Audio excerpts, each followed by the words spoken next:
Okay, we're live. So thank you guys for coming. For those of you who don't know, this is Sterling, and I'm pretty excited to have him. Been trying to get him on for a little while. And also Ivy Rose, I'm very excited to have as well, because she's a very sound mind in this community that I have a lot of respect for. I appreciate that. Yeah, thanks for having me. I'll try not to disappoint. Oh, you never disappoint. I've been really busy, so I'm a little scatterbrained. But yeah, and Ivy Rose, I don't think I've ever had the pleasure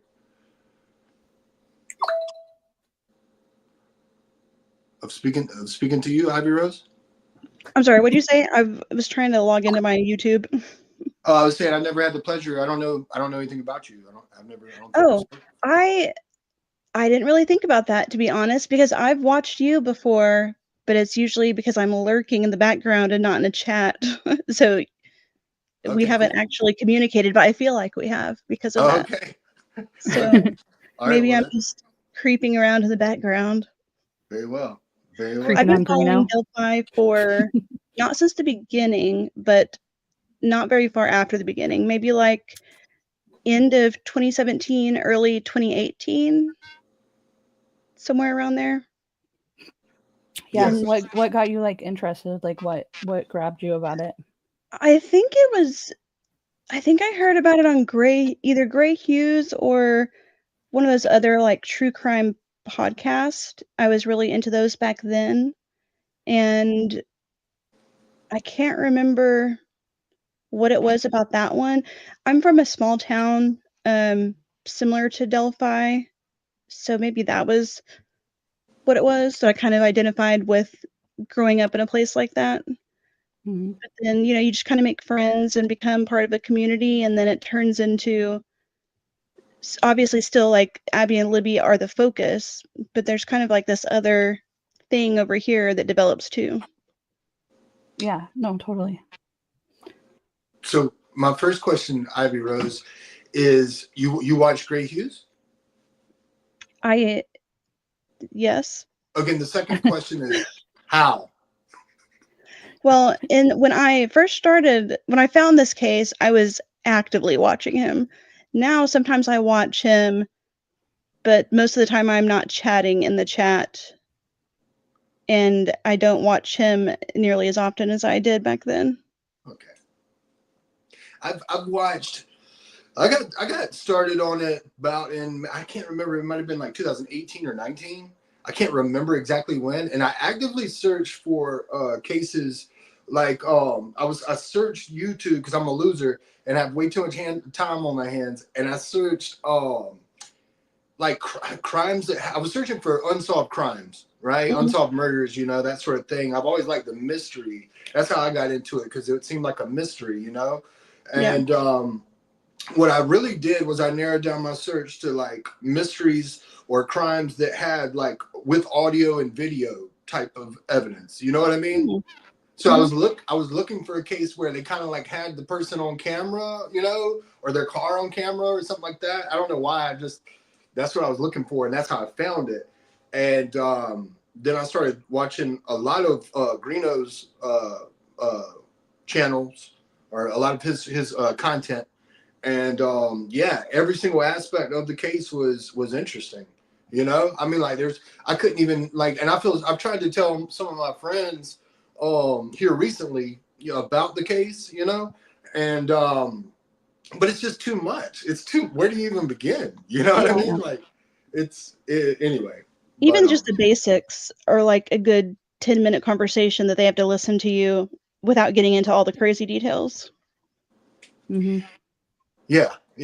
There's a lot. It's a lot. But okay. That was my first rant of the night. There'll be more. Well, that kind of is a good segue into one of the topics that I wanted to touch on, and that is just people being allowed to speak about certain things, and having such a divide in both sides, to where people end up in either an echo chamber where everybody has the same opinions, or if you try to have like a more balanced approach, you kind of like are shunned by both sides a little bit. Or I don't know if you guys have experienced that or if you know what I'm talking about, but 100%, yes. yeah, it's like tricky waters to navigate, I feel like. And so like how do you guys feel like that's affected like our community as a true crime community? Sterling, would you like to go first? Sure, but I'll babble on forever, so you'll have to stop me. I'm not really part of a community. I'm always been like an individual, a loner, pretty much a loser by myself. So like I never felt like I was part of the community. And again, I don't really follow other cases. You know what I mean? I don't move from one case to the next. So I was just it's just something about this case. And again, like everything about the case that got me into it. But to answer your question, another channel, I go in these little like rabbit holes, I guess. I can get a little bit obsessive with my thoughts and the content that I watch and the things I think about and talk about. And before this, I don't know if this is related. I'm probably really going off on a tangent, but I was into these channels that are about epistemology, right? And it's like a big word that I didn't even know what it meant at the time, but it's basically like the study of knowledge and how you know something. And there's different YouTube channels that do this, and a lot of them like reflect on religion oftentimes is the subject matter, but it can work for anything. For example, like whether or not you believe in Bigfoot. And it basically gets into the nitty gritty of what convinced you that that thing is real, or that that thing is true, or that that thing is, that it actually exists. It could work on anything.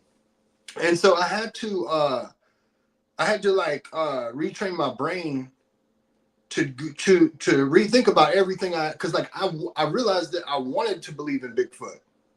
You see, like I mean, I grew up watching the X-Files and I wanted to believe in UFOs and stuff, but but then I really took a hard look at it and started questioning everything, and I realized that the best way to be is open and undecided, the null hypothesis, right? And then let other people convince you that what they're saying is true.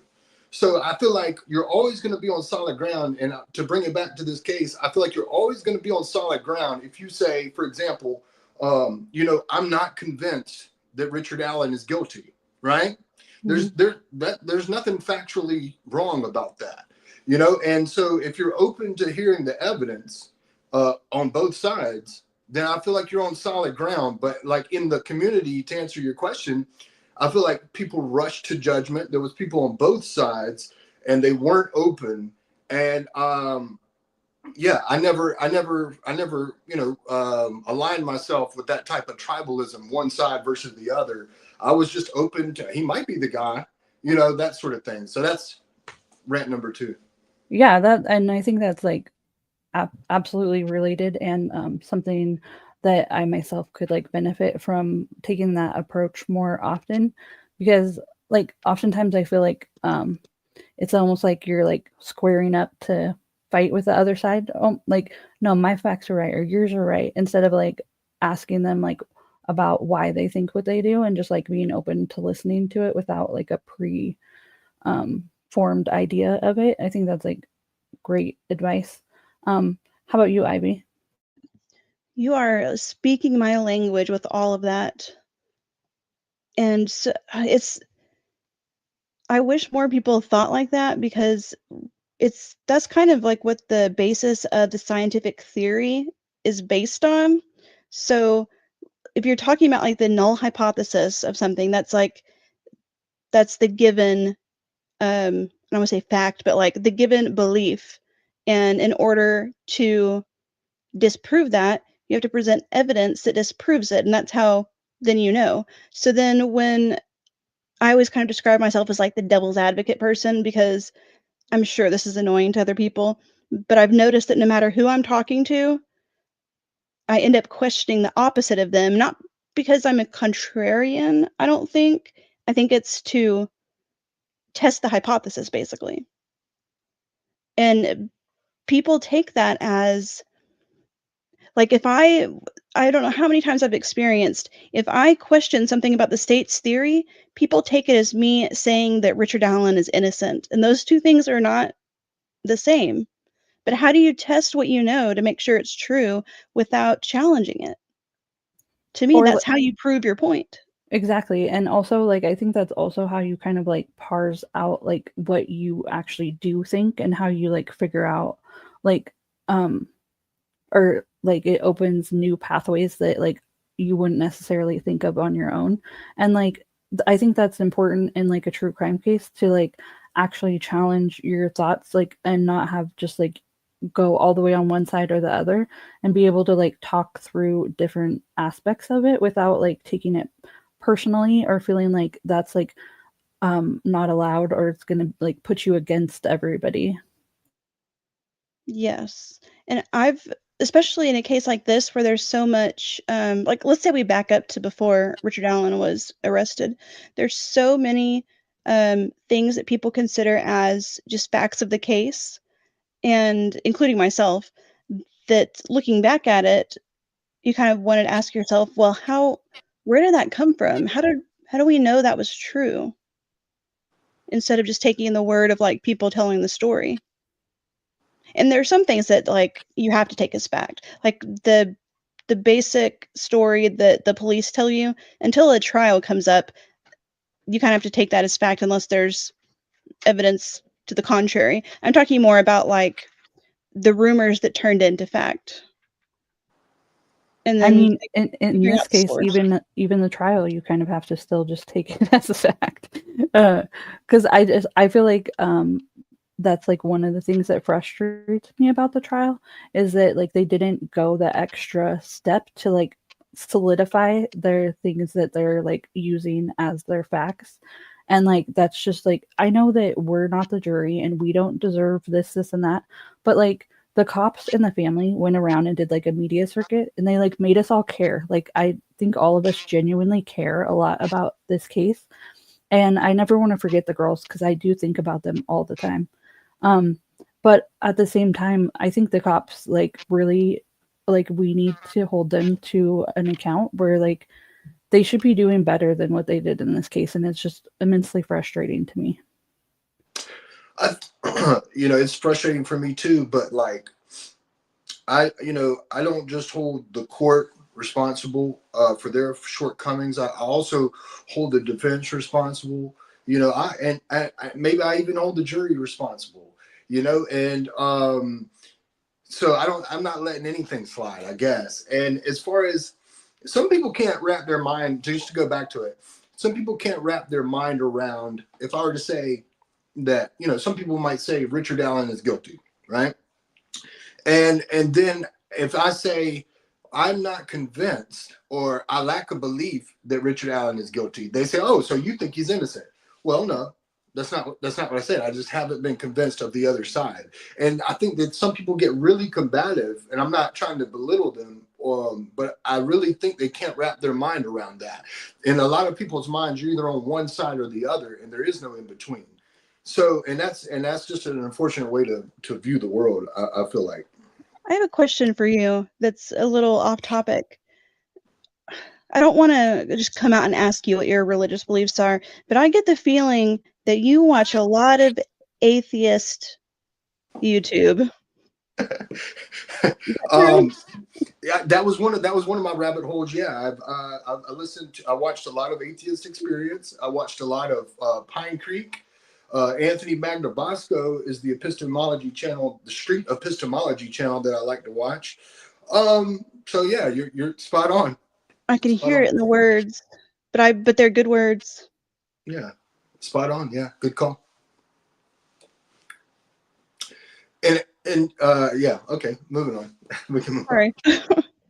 No, that's great. I actually like was super excited to get both of you guys on at the same time because I feel like you guys are like um a match in like the way that you think about stuff because I think Ivy Rose is definitely like more on the I would say you're more pro prosecution side, but not like I wouldn't really even put you on a side, but like as far as We like had to make labels. yeah.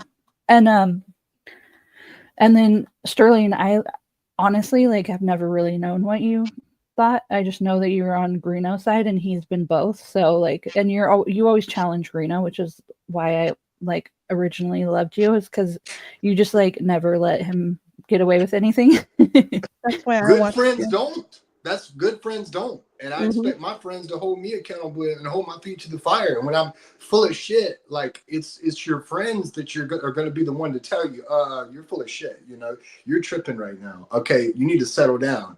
You know those are the people who are going to reach you when you are over the line.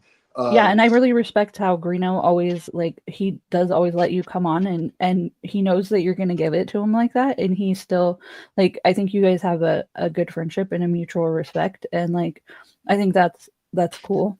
I consider him a friend, and I know that that's off-putting to a lot of people. We've always been friends, and I really appreciate. I think he's very talented, and I feel like what I appreciated most about like early on when I found his work was that he was that neutral.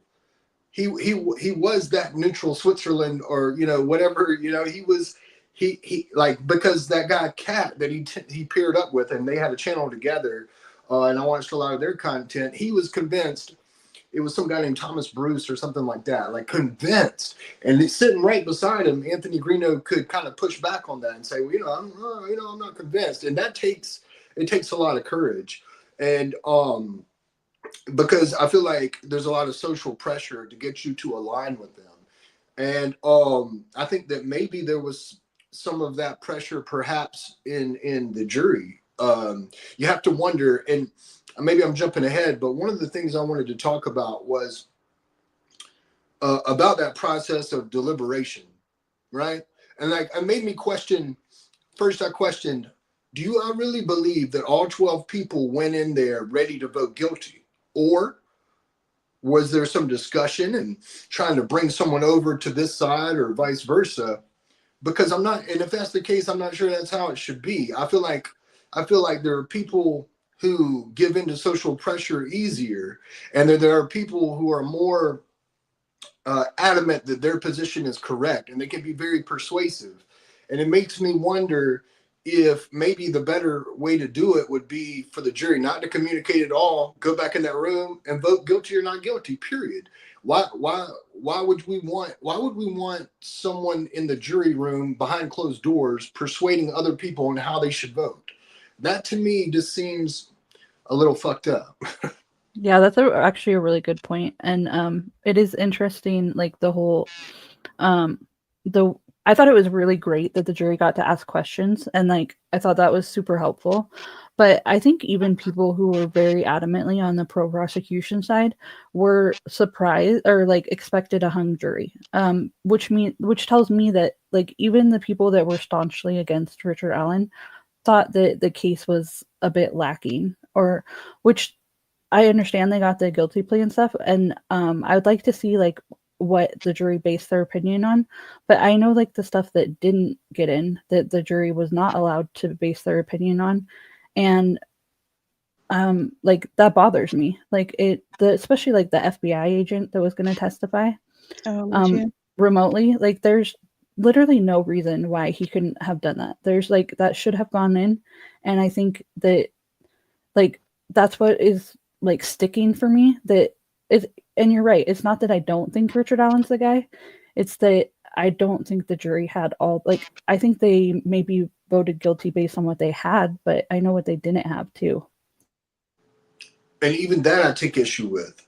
Because yeah, I understand what you're saying is that, oh well, they didn't have all the evidence that we know, and but they still made the decision based off of the evidence that they had, and I'm not convinced. And I've heard people like Bob Mata, who's a lawyer and always has good, wise political answers, saying stuff like, "Oh, well, we have to respect the verdict, in the jury's verdict," and but I don't know that I don't play by those rules. I mean, fuck that. I don't believe, and I didn't see everything that they saw, but I'm confused as far as what convinced them that all 12 of them, that he was the guy. And even without the Odinism stuff, even without the FBI stuff, even without this, that, and the third, I'm still not sure that they had enough evidence, or that I would have had enough evidence to vote guilty. I don't believe so. I feel like I don't want to say I feel like I have an idea that I know. I have an idea, at least my guess of like how it went down. I think what probably did it was the timeline with the witnesses. So I have a feeling that people went in there and there were some of the jurors that were like, I don't know if I can vote guilty on this. There's too many holes. And then the more they talked about it, the more the guilty people were like, said he was there at this time. This person saw him. This person saw him. He didn't see anybody else. They didn't see anybody else. Therefore, it had to be this person. And I have a But feeling that that is mostly what tipped them over. Or maybe I think it's just tipped me over. I think that was a big part, but like, did the witnesses say that they saw Richard Allen, or did they say that they saw Bridge Guy? Because The I think that's prosecution, something that they never connected, like yeah. the two together, like to convince me that the people that the witnesses were saying that they saw was actually Richard Allen. To me, Richard Allen made that point better than the prosecution did.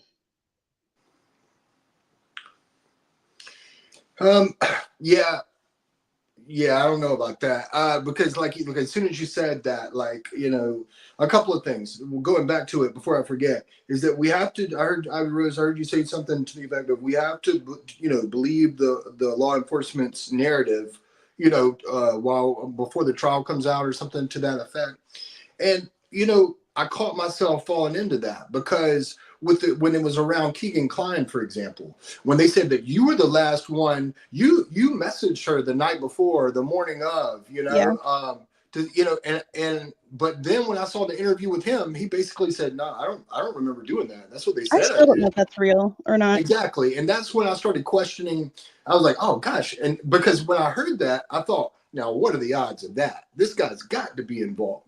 Got to be involved, right? You know, and but turns out that was probably bullshit, you know. So I would push back on having to you know, take their word as gospel, because they are allowed to lie in the course of an investigation. So but then as far as, sorry, that was just a afterthought there, but as far as, you know, Richard Allen, I felt like the defense allowed the state to act like the victims identified him, because, you know, they framed it as though the eyewitnesses saw him, Richard Allen, when and I don't think the defense did a good enough job, based off of what I've heard, of saying, hey, look, no one picked him out of a lineup. Notice that not a single witness pointed to this man behind the desk and said, yeah, that's him, you know.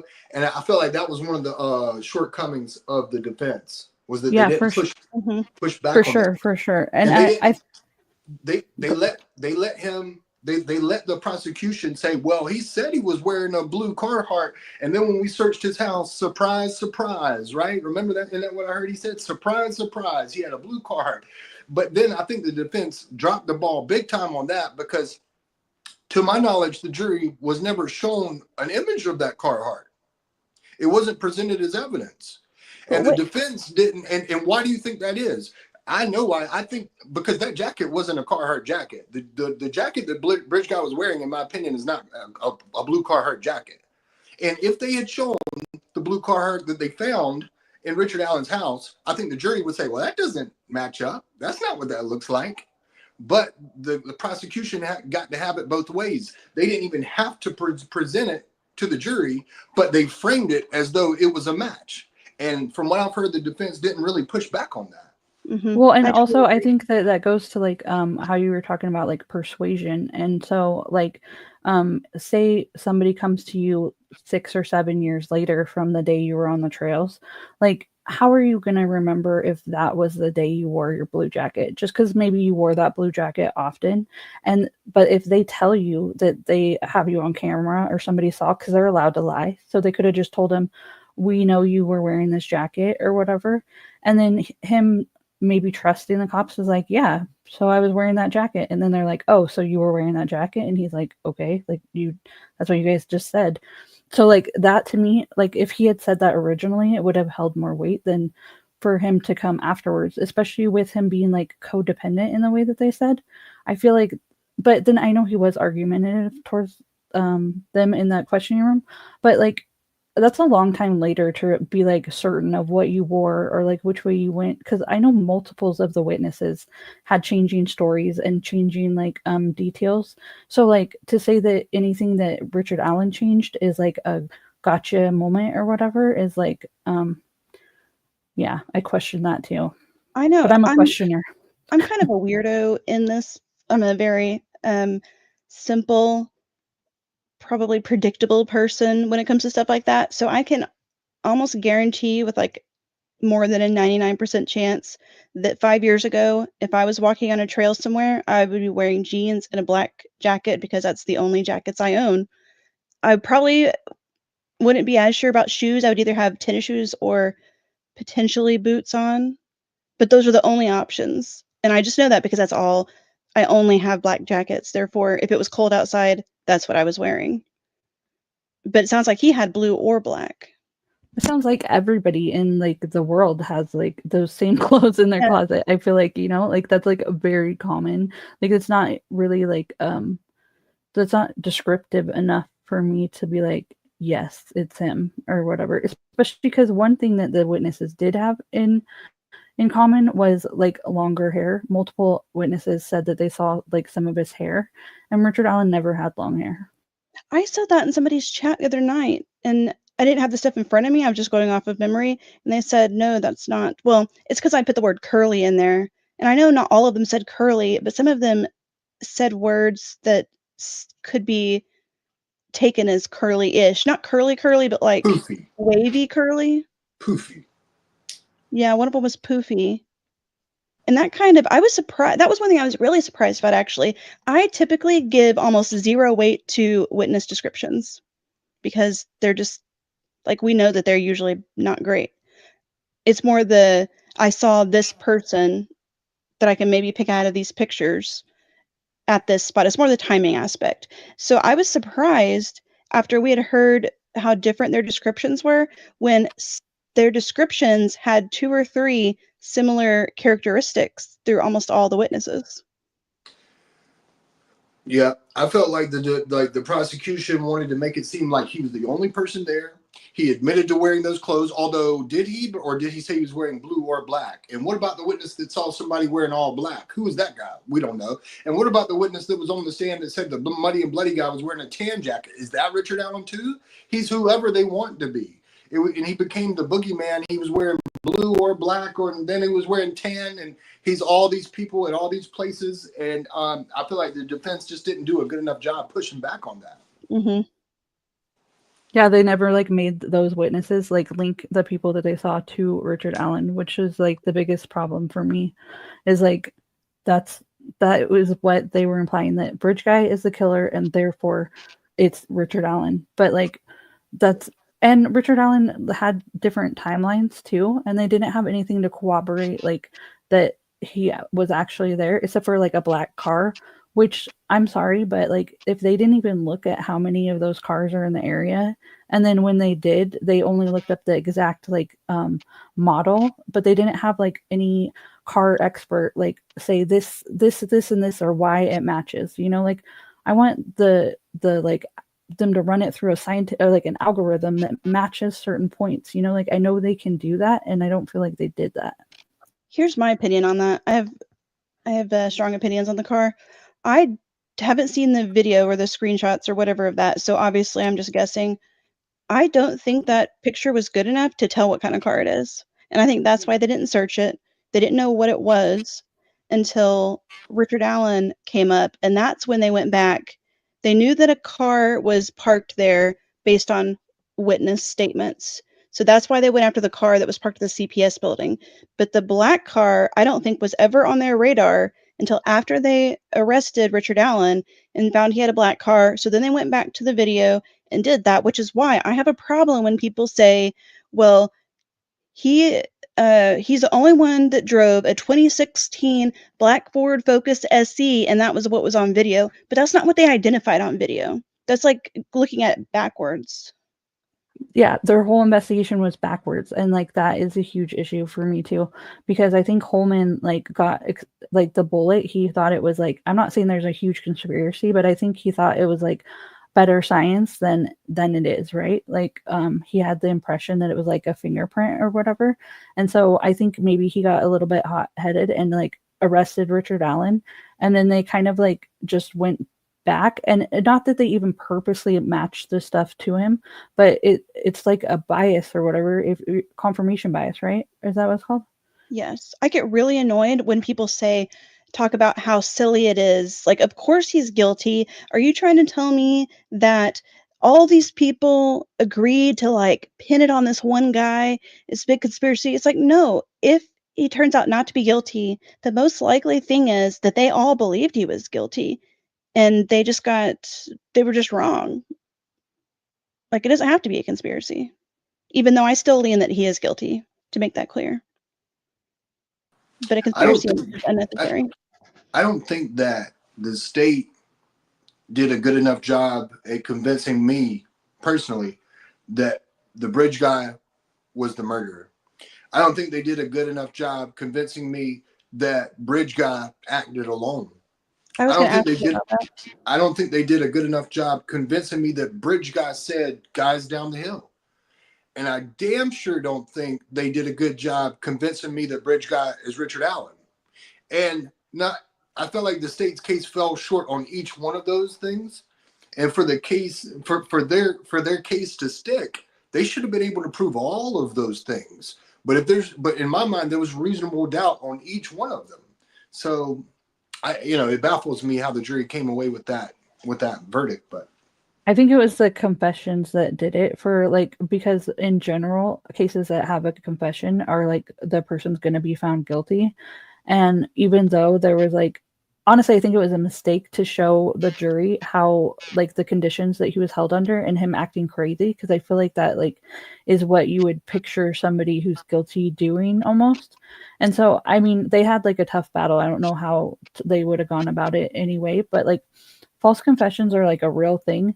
And just for him to have like and they only like verbalized 2 of them, right? And like he made lots of statements that were inconsistent and wrong and saying he's innocent, but they only like really like talked about 2 that he was guilty. And like him talking to his mom is pretty convincing for me too. But like the whole van story, him like seeing the white van, I just don't really see how that matches the evidence anyways. It's like, it doesn't work for me, you know? Mm-hmm. Back to the bridge thing real quick. Mm-hmm. I've asked several people about this since the verdict came out. Well, I guess not since the verdict came out, since the trial was over. That's one of those things that I was talking about earlier, that there's a lot more nuance into. I just don't know how to explain it very well, about like the parts that you just kind of take as fact. Because I don't think you should take everything the police say as fact. But there are some things that just end up being facts of the case. And one of those is Bridge Guy was a killer. And to me, that has never been a question. And it's one of those things that is so much fact in my own brain that it's hard for me to even consider that it might not be true. So I've been trying to think about that in an unbiased way of, did the prosecution prove that, no matter what my thoughts are?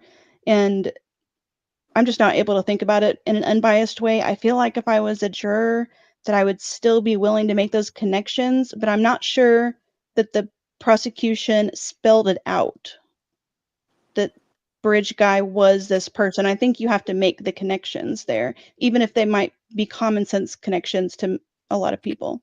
Well, what did they do with the video? Because I heard that like what they saw was Bridge Guy very far in the distance, and then it was like a 43-second clip, and then he was like close all of a sudden. So I don't know exactly what they did with the video. And like that's what sucks about it not being like a public trial, is like these questions that I have like could possibly like make perfect sense. And I know lawyer Lee said that like from the video that she seemed pretty convinced that he was the killer. Like she seemed to think that that's what was going on. And so that gives me like a little bit more confidence in it, just because I trust her as like that she's looking at that with like questioning eyes, I guess. But like I just don't know how, like, if you can't see him saying that they don't know if somebody was on the other side of that. And so maybe with that, we'll look at Brad Weber's timeline and just like how, like, what would have had to happen for Richard Allen's confession to be accurate with the information that we have. Yeah. Sounds good. Okay. I want to say something about the confessions, but my dog is barking right now, so I'm going to see him in a minute. Okay, don't forget. Okay. Yeah, I mean, as far as the confessions go, you know, I've seen cases where the suspect, like in Making a Murder, that Dawsey kid, you know, where they had him back there for hours and hours and hours, and then he confessed, right? I've seen that, and I've seen people confess in the interrogation room, which is one thing, but then, and even those, you really have to take with a grain of salt. So imagine being in solitary confinement for 5 months or 6 months or 13 months, what you would be willing to say at that point. Dawsey was back there for like 6 hours, and he admitted to all kinds of things that just didn't even happen. My man Richard Allen was back there for 6 months in solitary, and I mean, God only knows what you would say. But if you were to kill her, and I think it was on the call with his mom that someone mentioned was compelling. To me, it wasn't, because if that's the call that I recall, they said, well, he said that supposedly, I did it. Well, I think I did it. I think I did it. Like, and I was like, you think you Which did is it? exactly what that expert with the false memories said those people say who have false memories. He said that they say things like, I think I blah, blah, blah. If you killed somebody, I mean, for what it's worth, I'm not convinced that you would go about it, recollecting it, confessing it in terms of, I think I did it. What? What do you mean? What do you mean? What the fuck you mean you think you did it? Like, you know whether you did it or not. I don't think a confession would sound like that. Certainly not a compelling one. Not to me. I'm not making the argument from my own point of view, just a devil's advocate, but I would think that other people would say, well, that's just because he, you know, like when you're going to tell somebody something and you're like kind of worried about what their reaction's going to be, so you kind of like slowly slide into it, like, well, I have a friend who may have did this, and then maybe it turns into like, what would you think if this happened? And then, you know, maybe the next one's like, well, I might have blah blah blah, and then it turns into like the whole thing. But I'm still, here's what I wanted to say about the confessions, and it kind of goes into that, is, in my opinion, based on what we know, and I don't know why so many people are still on the page of there was no psychosis. There were five different mental health experts, and two of them were prosecution experts. Let's see, two of them were prosecution, and were the other three defense? Something like that. They were on both sides is the point. And even then, all five of them agreed that he had psychosis at some point. The only thing they disagreed about was the timing of it. So that's like a non thing to me. I don't know why people are still denying that. But let's say that he did have psychosis the entire time, just for like hypothetically. That doesn't necessarily mean the confessions were false. So then the next question you should have is, okay, well, how would we then know that the confessions that he gave were true? The proof of that would be if he knew any details that he shouldn't know unless he was the killer. So then the only one in those was the detail about the van, which is why when that came out, I was like, there it is, guilty, done. Until I heard more about Weber. Weren't you expecting it to be like something that the cops also knew? Not like that the cops were like, oh, we didn't even know that. Like, I thought they like had something that they were like maybe the directions of the wounds, or like how many wounds there were, or like anything like that they should have already known. Not something that they're like, oh, we didn't even know it. Like, that's not, I don't know. That's Bingo. not. Bingo. Absolutely. Like, and if the confessions are the strongest part of the state's case, how convenient that they came 13 months into his son. He had already been in prison for 13 months by the time that came out. And just like you said, with the details of the white van, they heard that, and then they went and researched it, and it might have been contrary to what they were originally told. Well, if we had the FBI agent, we would have known. But it's not something that they were holding on to. So I didn't find it as compelling as what other people did, because Brad Weber never said that he came home at 2:30. You know, and it's not like Brad Weber put out a statement originally saying, yeah, I was coming home at 2:30 in my white van and I saw a guy with two girls, and then they kind of ran into the woods. You know, not only did he not say that, he said not that. He didn't say that. Like, and that's one of the experts that wasn't allowed in, and so they weren't allowed to put that into evidence, was Brad Weber's original statement to the FBI when they were questioning him back then. So which is a perfect segue to watch this part of the video, and then we'll get back in here. Okay.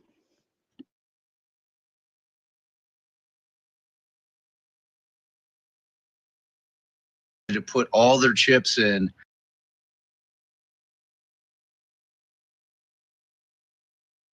They've gone all in on Brad Weber, and they're using the statement, the most detailed statement that Monica Walla wrote up, that she says that Richard Allen said, and they have locked themselves in this timeline. So their time of death now is when the phone stops moving, which is at 2:32, 2:33.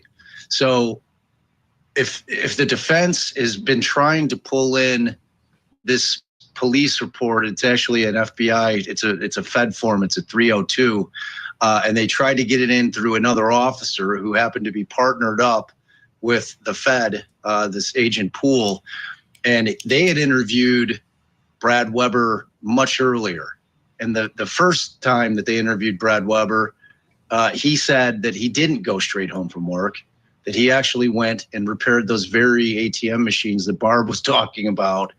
And then he went home, getting home sometime after 3. So the defense has been. Check this out. I'm going to show you how I afforded this car. Okay, you ready? All right.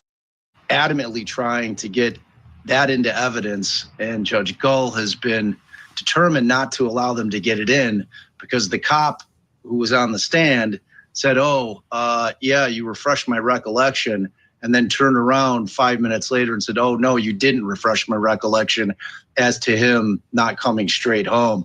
So now we know that the defense filed what they call a TUI request, which is where you have a federal agent, or if you're trying to get federal documents in and they're not a party to the case, you're making a request to get that agent in to testify. They tried to get him to be able to testify via Zoom. Judge Gull just today denied that. So because he has some kind of medical issue that didn't allow him to travel he's down in Texas. So that's a battle that's going on, and it's out there, and the jury's heard about these ATM machines, and that there's this potential conflict between, right, and it's when he may have come home. Right, and the conflict is between his alleged confession and this white van, which is the corroboration of this alleged confession, and the timeline of when it actually got there. Wow, huge stuff. Yes. Yeah.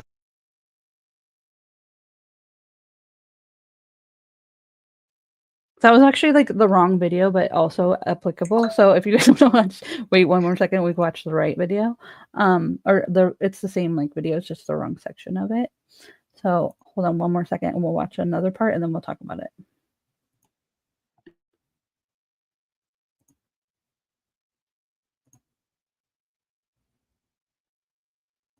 Believe it or not, small town, folks. Small town. Speaking of the small town, Brad Weber, an important witness in all this, his property close to the scene where all this is happening, and was driving his van back that afternoon. What do we know about him? Let's take a look. Brad Weber owns property off of County Road 625 West near the Monon High Bridge. February 13th, 2017, worked the first shift at Subaru near Lafayette from 5:41 a.m. to 2:02 p.m. Then he drove home, took about 20 to 25 minutes, driving a Ford Ecoline van. And it's believed that van drove by, and Richard Allen, according to prosecutors, startled by it and then switched his locations. So that brings us to our next question, because Brad Weber is there at the scene in a white van. What do we know about Brad Weber? What do we know about this guy? Right? Remember, again, I go back to this. This was unsolved for 5 years. So anyone who's in the vicinity of here had to be looked at, had to be in.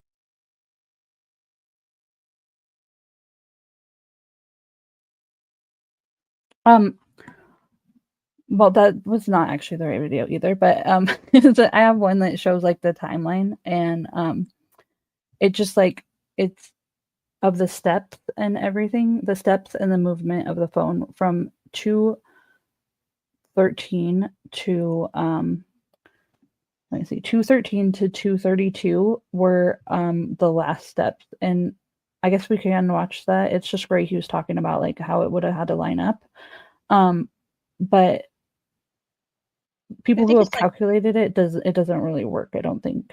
There's a pause between 2:18 and 2:25. Mm-hmm. And then after that, it's fast, which I thought that really matched up to the van, but then the more I looked at it, the more it didn't. Well, the thing is, how would he know it was a white van if he was down or like if he was like down the hill or like anywhere past the crime scene? I'm not sure that he would be able to actually see. I don't think he said white van. I think he just said van. Either way, how would he know it was a van? Plus, Brad Weber gets off of work. He gets off of work at like 2:02, I think it is, and they said it takes him like 25 minutes to get home. Oh, and then like, so when exactly did he like see the van and also do all the killing like by 2:32? Also, I Googled from his work to his house, and Google Maps says the drive is 31 minutes. See, stuff like that. Why didn't the defense the defense definitely should have like Googled that and like brought that up, I would think. Also, Brad Weber had another driveway built because he didn't like taking that access road or whatever. That's what his neighbor had said. And so I don't think he even like used that private drive at that point. But I mean, I like that's conjecture on my part. But I mean, I really did read that. I just don't have like, obviously I don't know if that is real. Of all the things in the trial, of all the pieces of evidence that I wish I could see, it's the picture of Brad Weber's shed or garage, or whatever it was. Because the way I understood what happened was when they got him back on the stand, the defense asked him, well, didn't you at the time have 3 sheds in your yard and maybe now you have 5? And he was like, yeah. And they showed him and the jury a picture of one of the sheds. They chose just one for whatever reason. And and from what I understand that when the jury saw this picture, they had a very strong reaction. It's because it had sticks in it. A pile of sticks. Started talking to each other, and someone overheard the word sticks. Oh, I thought they presented that. Well, maybe the gallery didn't get to see it. I don't think. Maybe the media went up and saw it afterwards. Oh yeah, I don't think so. And then so we were left wondering. And then I think it was on the closing statements. I heard Bob Motta say that Rosie or Baldwin mentioned something about why did Brad Weber have a picture of those sticks in his garage, and what's up with all that weird wire laying on the ground and that chair. So that just added to the mystery of it. I want to see what was in there for some reason. That's always, I've just been curious ever since about what was in that picture, and what made the jury find it so interesting. And it made me wonder. Well, then I heard that Brad Weber had also held someone at gunpoint for trespassing on his private property, right? Yeah, he's unhinged. And he also had a weapon that they didn't clear. They couldn't clear. The same caliber that they couldn't rule out, right? And so it kind of made me wonder, well, what if he was coming home at that time, right? Where I'm unclear as to like where he would have entered from. And would he have come under the bridge? Is there a chance that he saw 2 girls walking over it and then went up to confront them? Is that even possible? Because I don't think it is. Because I remember when the witnesses described Bridge Guy as though he was like on a mission.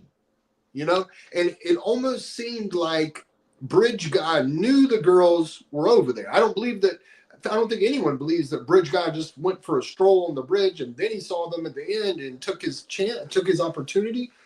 And so at first I thought, well, it had to have been someone like a Keegan Kline who knew they were going to be out there, and Anthony Schatz, you know?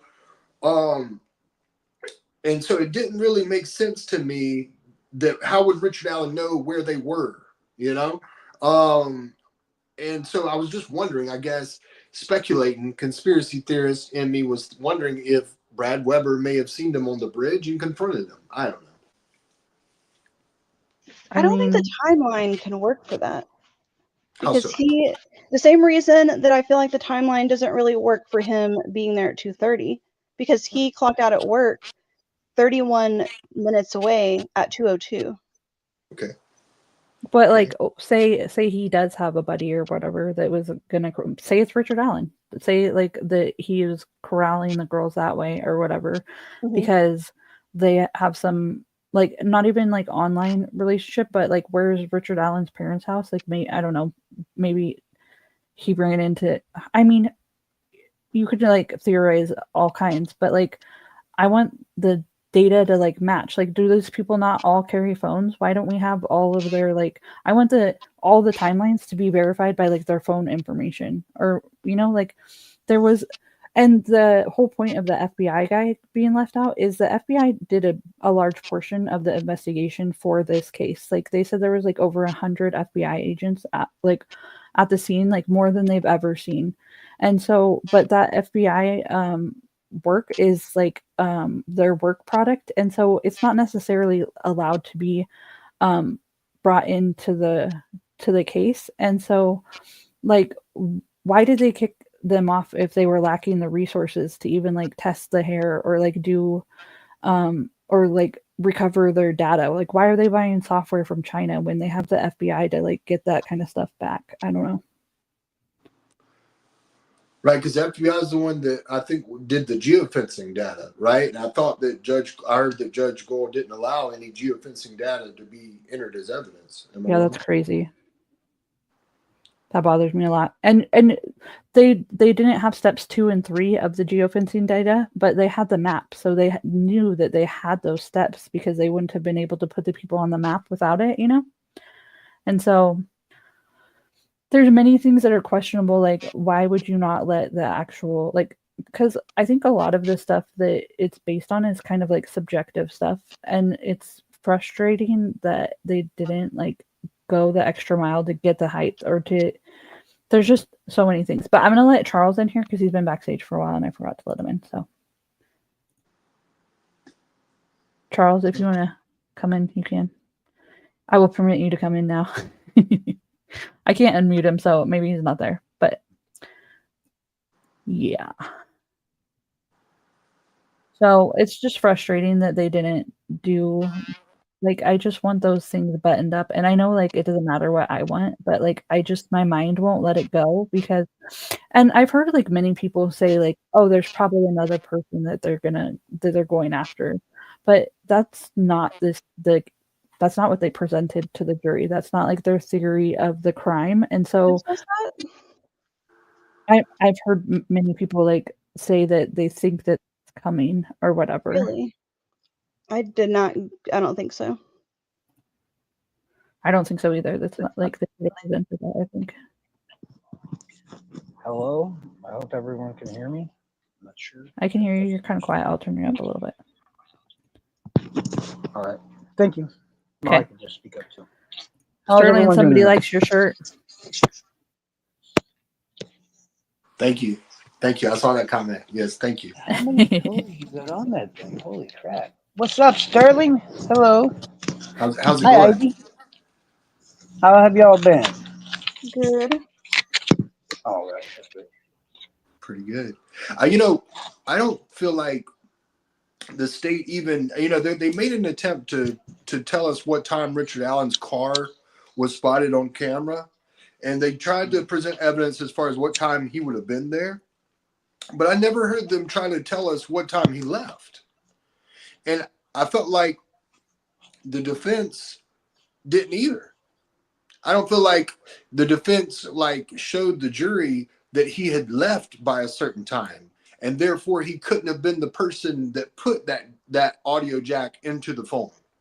Yeah, there's And no then sort of like alibi for him or like reason What's that that? he shouldn't have been there. The prosecution would be saying that he left before 3:57 because that's when he was seen walking back to his car by Carbaugh. Right, because he's also wearing the tan jacket at that time. Which if let's assuming that it is RA for this one, I would assume that is the brown hoodie underneath his blue jacket. Mm-hmm. Yep. Brown Okay. tan, whatever you want to call it.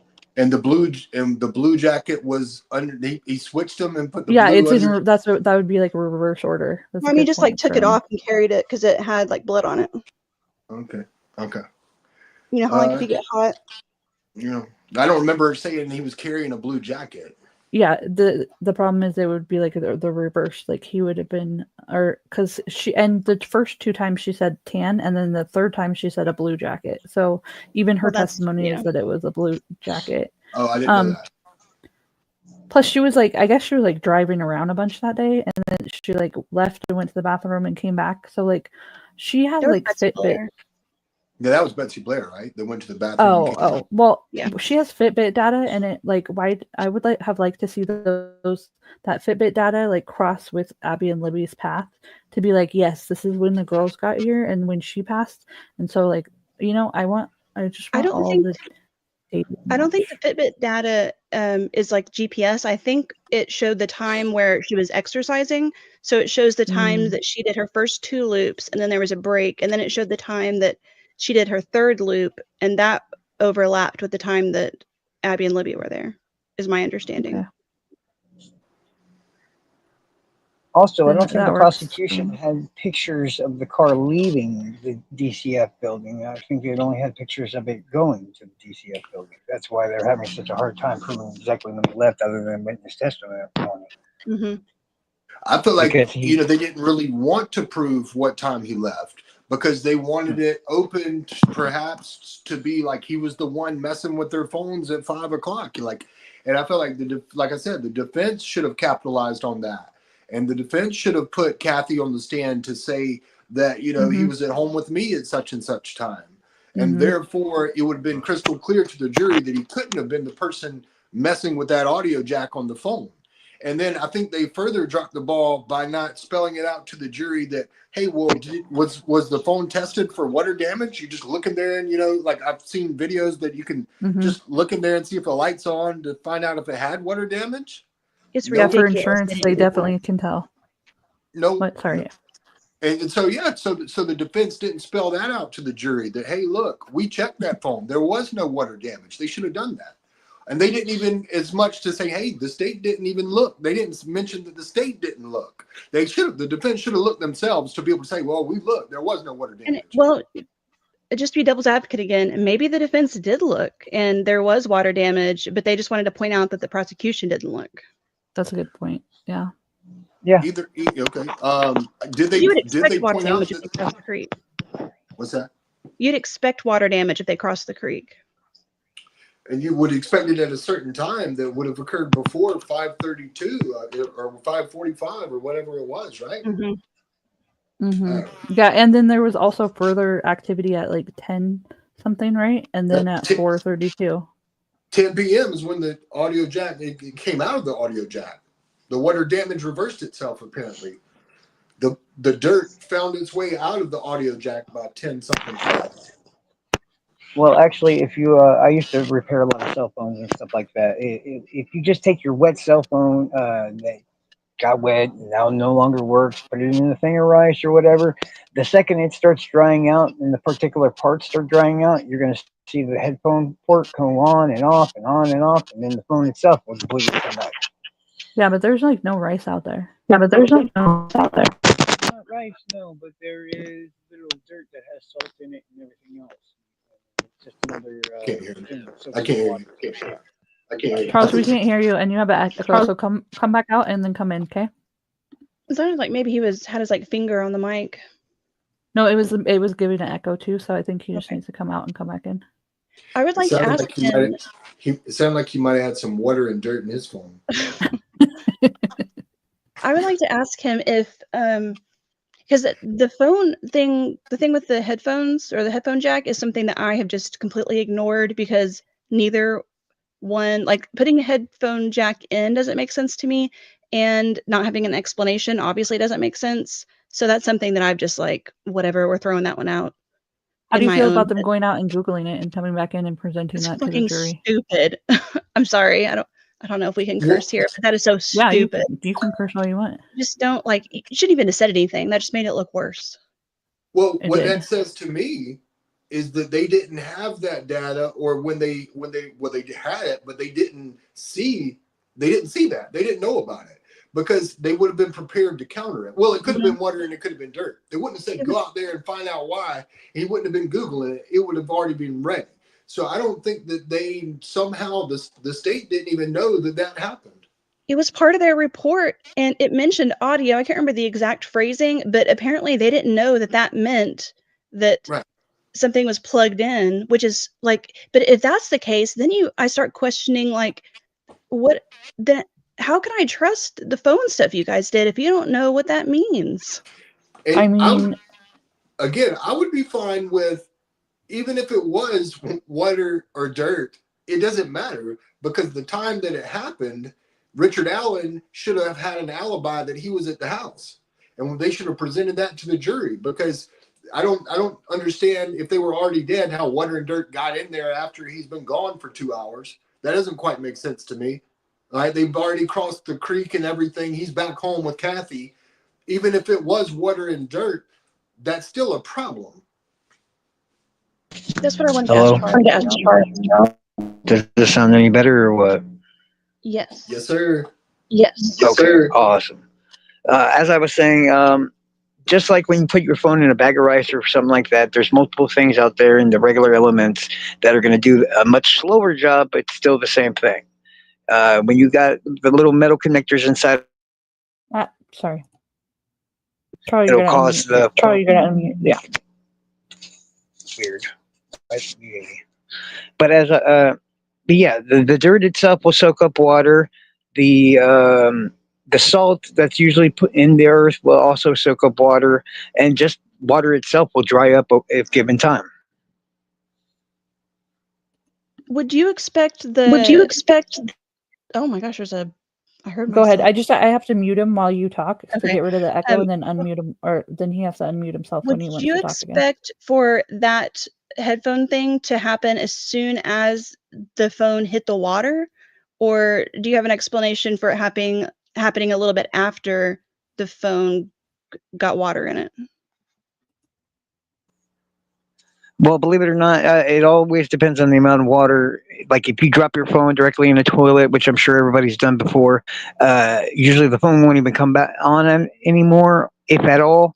But then that's where you got to do the drying process. But sometimes if you can get it not completely soaked, you're still able to access the parts on the phone. But at the same time, most of the headphone port on the inside is mostly plastic and stuff. If that part's wet, it's not going to cause any problems. It's only when those little metal connectors themselves come in contact with the water that causes the headphone port to literally start malfunctioning. I mean, there's videos on YouTube where you can commonly see the same exact iPhone having the same exact problem.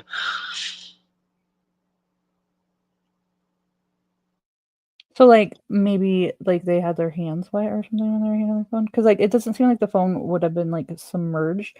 Like, it would have to be, like, not that much water, like, just a little bit of water in the headphone jack or something. Oh, maybe it's blood. Like, maybe it's blood in there or something. Sorry, I didn't mean to just, like, be, like, vulgar about that. It just dawned on me. Also, I was thinking, like, with Abby having no, like, actually with neither of them having any, like, defensive wounds, is there any way that those sticks were placed on him before the dude, like, did it, and then so that's why Abby couldn't, like, touch her throat to, or I don't know. Libby, but I mean, I guess it's possible with Abby, but those sticks on her wouldn't have prevented her from doing that. So what do you think, like, why do you think there's no defensive wounds or her grabbing her throat? Like, how's that explained? I don't know. To me, that's an issue with no matter who did it. It's a weird thing. Because like even if she was passed out, she would still have done it, right? Like you would think. Not if she was passed out, but then wouldn't you expect like bruises or something of like how somebody made her pass out? Unless she like passed out from watching like Libby be like brutally. I mean, that would be like I can't even imagine how scary that would be. Actually, there were marks on her chin, scratches, and other stuff that I'm not going to say is indicative of somebody knocking her out or something like that, but she definitely seemed to have taken some damage to the head.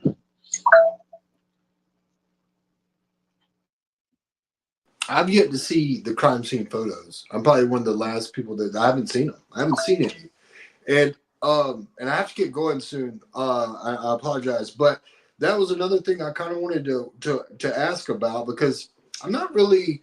I'm kind of an idiot when it comes to FOIA requests. I don't know anything about them, and I was just wondering if somebody knows a lot about those. Is it possible to do FOIA requests for like evidence that the jury saw? Yes. Is that possible? How often does that get approved that we could look at it? It's public record.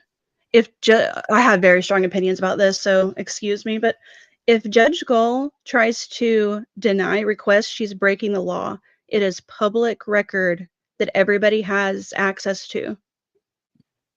Period. Well, but didn't Andrea Burkhart file something about that actually? Just like recently. I mean, I guess maybe she can hold it until the sentencing or something. Well, she did it through the Supreme Court, but anybody can just send a request. But I mean, like the Supreme Court like denied her motion. Did they deny it, or have they just not looked at it? I'm not sure. I thought that maybe they had denied it, but maybe I don't think there's a timeline. See, like if you send them a request, they have to respond to you within 7 days. If you do it like by email. The Supreme Court, though, I don't think they have a timeline to respond to somebody filing something.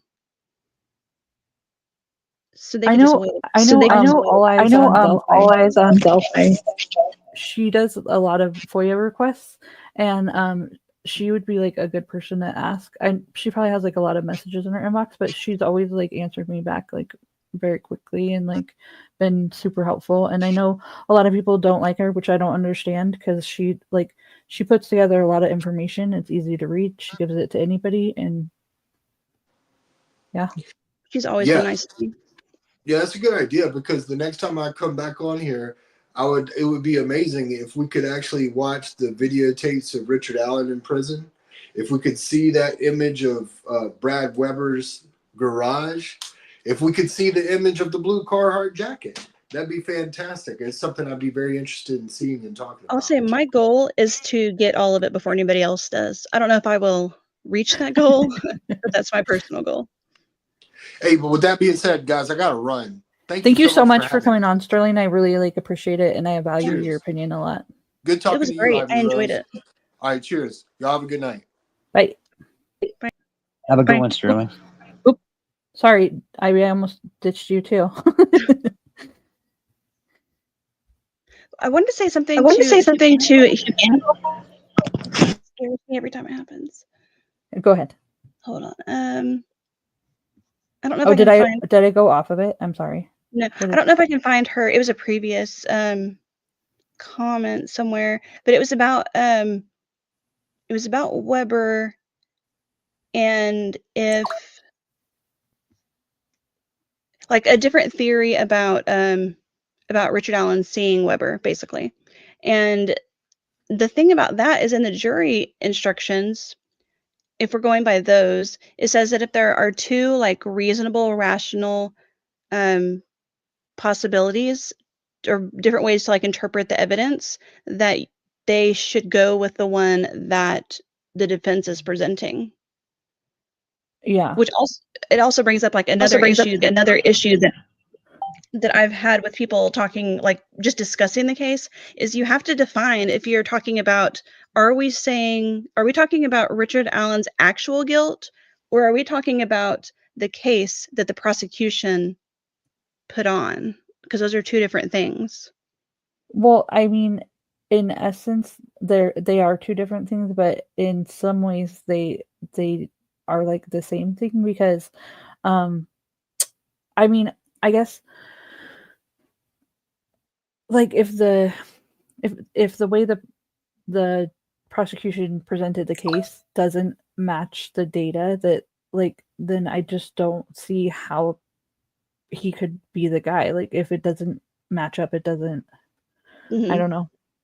Um, and like, what do you think about like I think it's very like one thing that goes towards Richard Allen's guilt very strongly for me is like the bullet I think is crap evidence in and of itself, but that they found I freaking silenced my phone. I don't know why it keeps beeping, but they found that other bullet in the keepsake box that was like the same brand, but like I wonder They were different brands.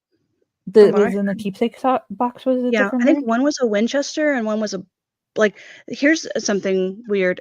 Assuming I'm remembering correctly, maybe not weird, but just like stood out to me recently.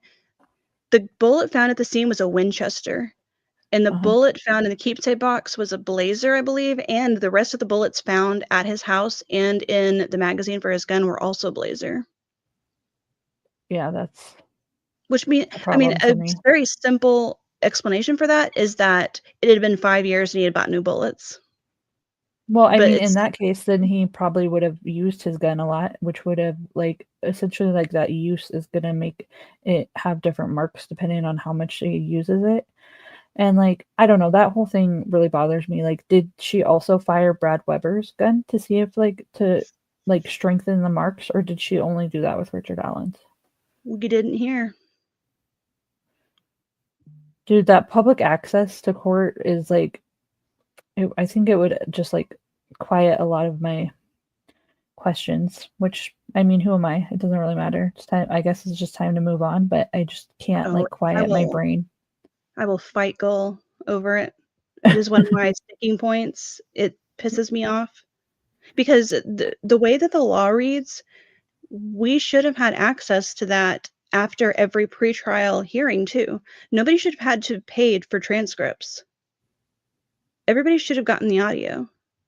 You may have had to sign something that said that you weren't going to broadcast the audio, but everybody should have been able to get the audio and then like maybe make their own transcripts or something. And she's just completely just for like accuracy's sake, like how are the news organizations supposed to even like report accurately, like if they can't barely hear what's going on and like they're tired and they like I heard she like yelled at the people in the gallery for like sleeping or whatever, and I just thought that was like so just like cold of her because like she knows they've been like waiting out in line like for trying to get their spots, and she just does not like she just doesn't care, you know? No. Or it's like beyond not caring though. It's like she's purposely blocking that, which is the problem. I don't know how people can say that they appreciate the way that she ran everything. It doesn't make any sense to me.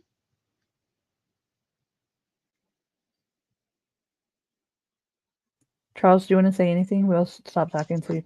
Well, she can't literally. Well, I don't think people can just file a Freedom of Information Act because the gag order itself is going to prevent all that from just being slipped out until after. Well, at this point, until after the sentencing. So that's why we're not able to access all the evidence and the documents and all that other good stuff. The gag order doesn't apply to.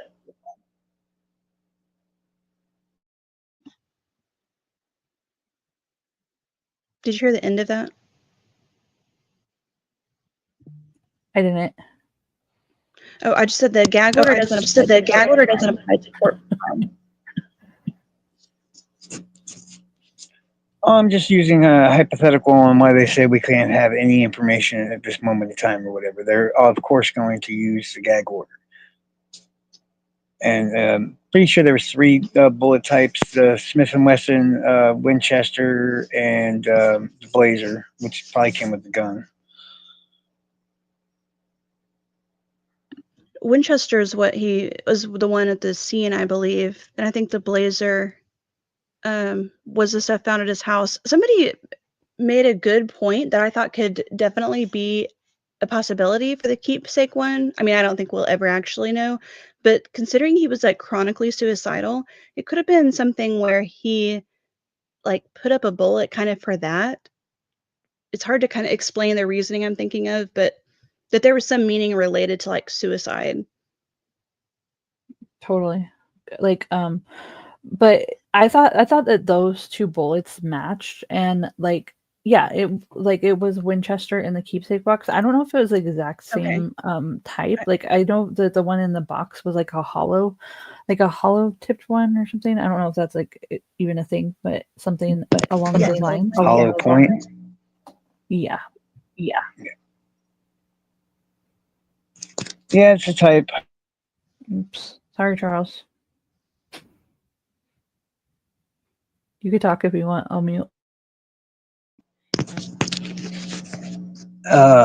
Hollow point is a bullet that's got a hollow tip or whatnot that's used to pierce through reinforced or armored vehicles, bulletproof vest, the whole 9 yards.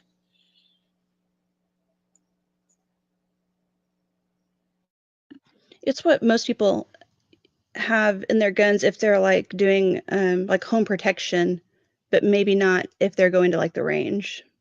Oh, another thing that bothers me is like, was this like a planned thing or it wasn't? Because like many people think that it was planned, but like parking at the CPS building is just like the craziest spot to park to me, like that ever could be. It's like the worst spot because he's not hidden from anything. Like even if he backed in by the building, like there's a highway on one side, there's nothing around it. It would be like very obvious that somebody's parked there, and like so that's always been like weird to me. And just like to say that there's nobody else that anybody saw, and like Richard Allen would have had to see the guy and all this stuff, but like what if he came from the other side? Like that is like where like Richard Allen wouldn't have had to see him, and like I don't know, I guess the time it's just frustrating. But if Richard Allen was there at that time, then like everything kind of does just like fall into place to where it like would have to be him. But the hair thing bothers me. I don't know. And the DNA, like the DNA of another male, that bothers me too. Who knows? I don't really understand the DNA part, to be honest. Like, where did that DNA come from? It wasn't like a lab. It wasn't a lab. It wasn't a lab tech. It was like but they said it was like somebody that was in their system. But go ahead, Charles. I was just going to say that you ain't going to worry about it. But it was somebody that was either on the search for evidence or in the lab or whatnot. It was somebody they could eliminate by because they basically take a toll of everybody's DNA and whatnot. So in case the scene gets corrupted or whatever in any single way, they can just eliminate that DNA from the process. I don't think it was actually somebody that was involved in the search. I think that it was somebody who was in their database, because they said it could have been like an ISP officer or something like, along those lines.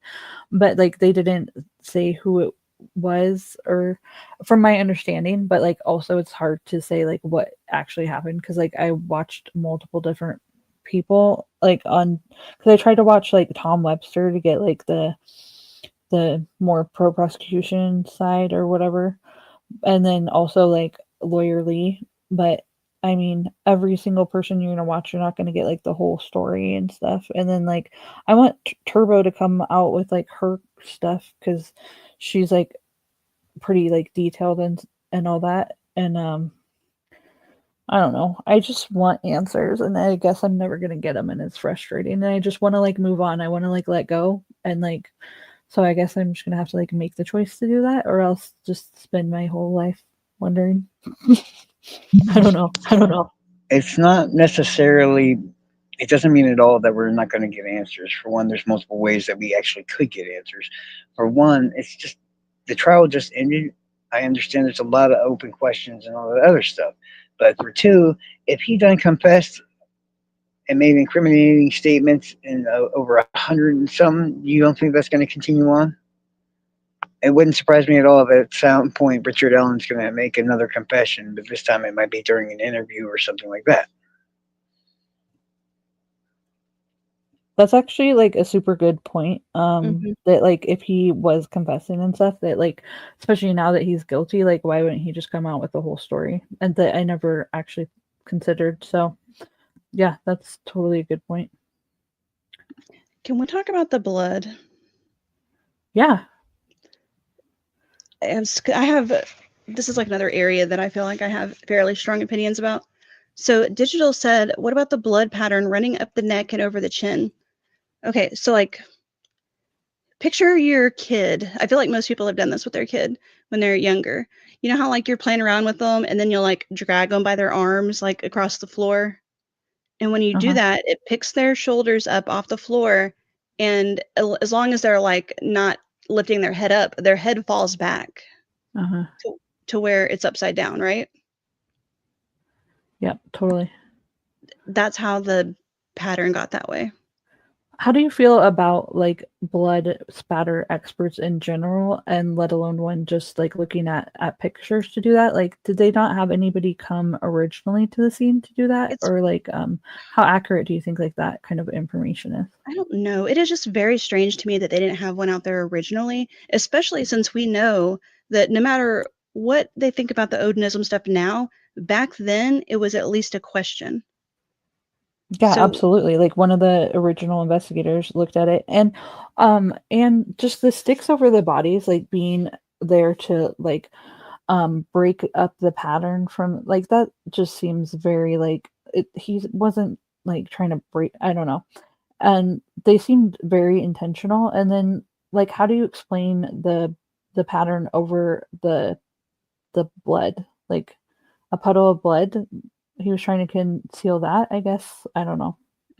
I saw somebody mention that today, and I'm still confused about like what that is. I haven't heard about that.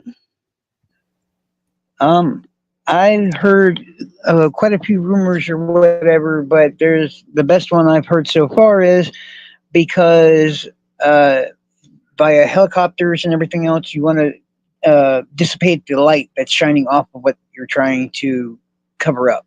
So when the bodies are covered up with these branches and stuff, and when that large blood pool is also done the same, when light's reflected off of these objects, those sticks, branches, whatever you want to call them, will actually cause that to get all messed up, and they become a lot harder to find that way.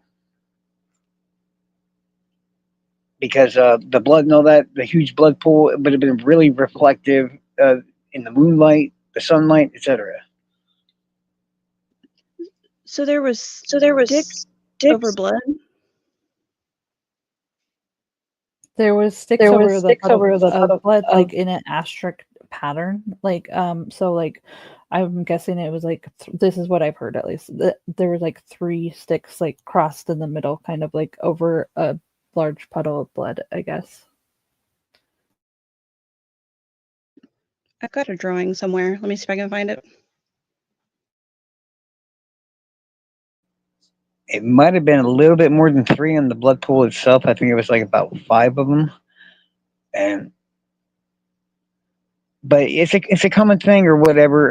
It's taught in military training, or in this case, National Guard or whatever, that when you have a victim or something like that, you know, in combat, that you do things, specific things or whatever, to keep them as far not found as possible for as long as possible. Were the girls visible in the picture? Yes, the girls were very visible in the pictures. Very visible. Okay, I didn't know if maybe since they had like moved the sticks somewhere else for a minute, if maybe like that was part of them, but I don't know. I don't know why they would just leave the sticks there. That's crazy to me because like I mean, why would they leave any of that part? You know?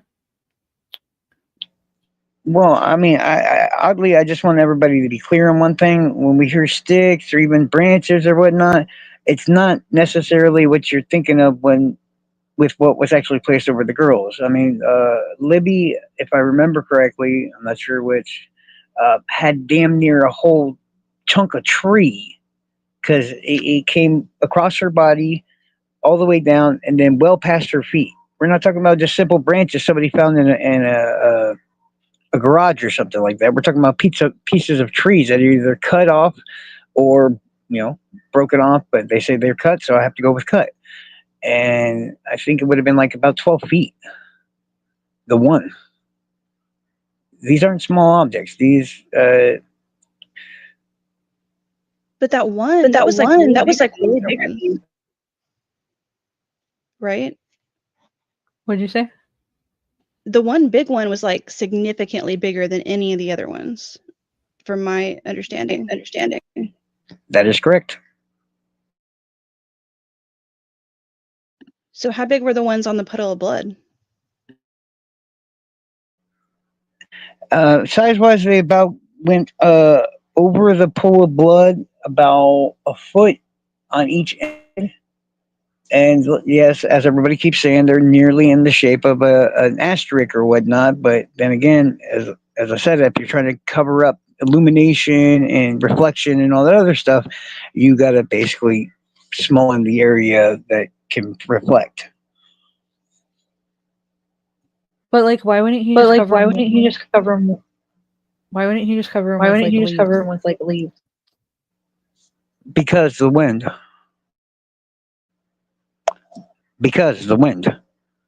That's why they were found with barely any leaves on them in the first place. I'm sure he did try to use the leaves, but the wind would have blown them just right away. Once the blood dried or whatever else, they just fly away. You need something with weight. Do we know it was? What? Do we know it was windy? Oh, that's a good question. Yes, we do. And we also know that it's foggy too, which would make a drone with heat seeking not find the bodies too. I'm waiting for somebody to say that, but I think that guy thinks. I think the guy thinks he went there with the drone, but probably actually didn't. Yeah, I don't know about the drone. I've never like heard about it from like an official source, so I kind of like that. I don't really care about that one. Or I mean, I did hear Kelsey say that he went there or whatever, but like I don't know that for a fact. So I mean, there's so many questions. You gotta let some of it go. well, oddly enough, even the military and their huge, expensive ass drones have the same sort of problems that whenever you have a colder weather with a large amount of fog and or mist or whatever, it's gonna counteract the whole heat seeking and all that other stuff, and they're not gonna be able to find anything out there. So I just looked through Lauren from Hidden. What is her channel name? Hidden True Crime. The picture she drew, and there's no sticks on the blood in hers. Did you go to the trial? I didn't know. Charles didn't either. No, I didn't go, but no, there's a ton of people I know that did, and there was definitely sticks found on the blood itself. I mean, I don't know it for like a fact because I wasn't there, and like I don't think I heard about it on. No, I think I did hear about it on the news too. I think but I would have to find that, so don't quote me on it. But I think I actually did hear it on the news.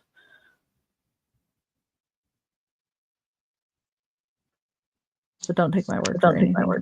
That one, the one journalist guy, I forgot his name, but it's all Spanish or whatever. He was waiting out there with everybody though. He made a picture of his own or whatever, and while there was a couple of mess ups in the picture itself, it definitely showed the sticks on the blood and all that other stuff. And you got to also remember that depending on where you were sitting in the court or whatever, there's things that you can't see that others can,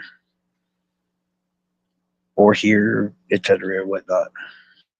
Ivy, what do you think about that's like, I don't know how much you know about the Orion system and like the way that they enter in tips, but from my understanding, the tip for Richard Allen was actually like number 72 or something in the Orion system. And like then the way that they allegedly found the tip like later on, and then that it like said cleared, and she was like allegedly tasked with like moving the files or like entering stuff into the database, but like she wasn't really supposed to be like reading the files. And so like I'm just confused at how like one, that tip got cleared initially, two, how like it got lost and like re-found again through like 70,000 tips. Why that one? Like why did the file clerk second look at that one in particular and bring it to Tony Liggett? And like what, how is that a thing? I don't know. And to be honest, I can't remember what their exact story by the time trial came around was. I can see them not getting it, like originally, the organization process not going very well, especially in the very, very beginning. But then at the same time, I think anybody who makes the argument about the wrong last name, to me, that's complete bullshit, because it doesn't matter what the name was. What matters is the details on the tip. So like either way, they should have been looking for someone. Not only that, but like Dan Doolin should have remembered that like 2 days later, because he was at that press conference or whatever. But like if it has a number 72 on it, like that's an original tip. And the way the Orion system works is it's supposed to like make links, like no matter what the name is or where he lived or like any of those things, if he was there at that time, that like definitely would have come up in the Orion system as a link. You know what I mean? But I don't know about like how it being cleared or whatever. Well, here's the problem. See, even though the last name was wrong and it was actually the road he lived on and all that, for one, are we exactly sure that it was meant to be like that and not purposely set up that way? And for two, there is an actual person that's been arrested in Carroll County by that name. So if they had originally gone through it. Sorry. If they originally tried to find that guy and clear it through him, then yeah, I can understand why they would pop up saying it's cleared or whatever, because they asked Richard Allen Whitehead specific things and he just was like, no, I didn't do any of that. I don't know if Whitehead, that's funny. Sorry, I thought you were done, Charles. I'm not trying to like over mute you, but also I still wanted to echo. That's annoying. But yeah. I just have too many questions in this case. I had a thought about that. Now I can't remember what it was. What did he just say? Oh, he said that he was cleared, I think, or that they asked him. To me, it's not so much that they weren't looking for Richard Allen. It's that with the information that was on the tip, whatever the name was, why weren't they looking for that person? Because of the information on the tip.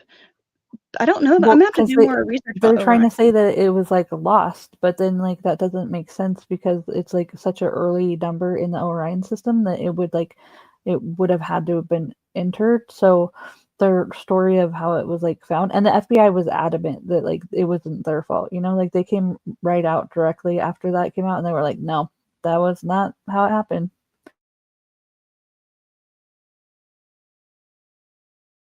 No idea.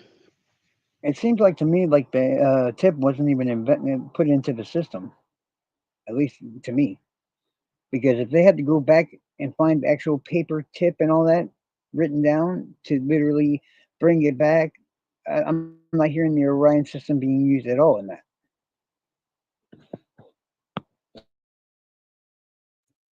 But like All Eyes on Delphi, she got all of the stuff like organized very well, and it has like a tip number, and its tip number is like they're in sequence, right? They have like numbers to them, and that would be like it's like tip number 73 in the system. So like it kind of like I don't know, that doesn't quite make sense in general. But like, and it also just like their whole investigation, I think, was just like sloppy, and like that's a problem for me too. And like just that you could have gone with like Kagan Klein and gotten a conviction, or you could have gone like there's just I don't know.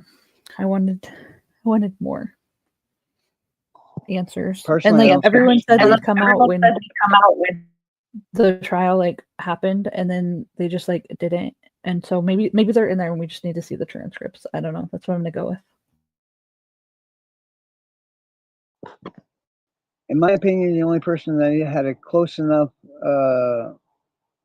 to the case and all the information that's involved that could have possibly been actually arrested at all would have been Ron Logan. Keegan Klein, you can't put him at the scene. So just like the Odinist, you can't include him. Even though he says one thing, there's nothing he can do to prove that he was actually there like he says he was.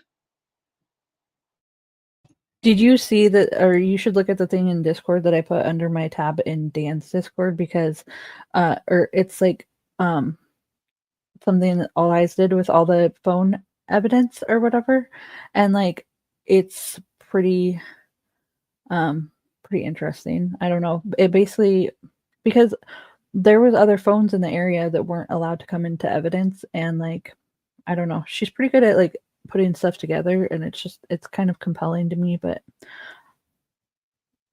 I feel like I just need to ignore everything that points away from it, or I'll go crazy. Do you believe that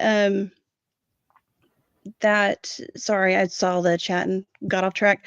Do you believe the whole blood thing, like that there's enough blood or not enough blood at the scene or whatever? I mean, Isn't that blood? I'm fine with the blood. Like I think there's oh, you're not echoing anymore. Charles, good job. I refresh. I mean I really don't know if there's like enough blood or not enough blood, but I feel like the way that it's confusing to me on how Abby's clothes or like were either the sweater is either on or off, and like I don't know, that part confuses me.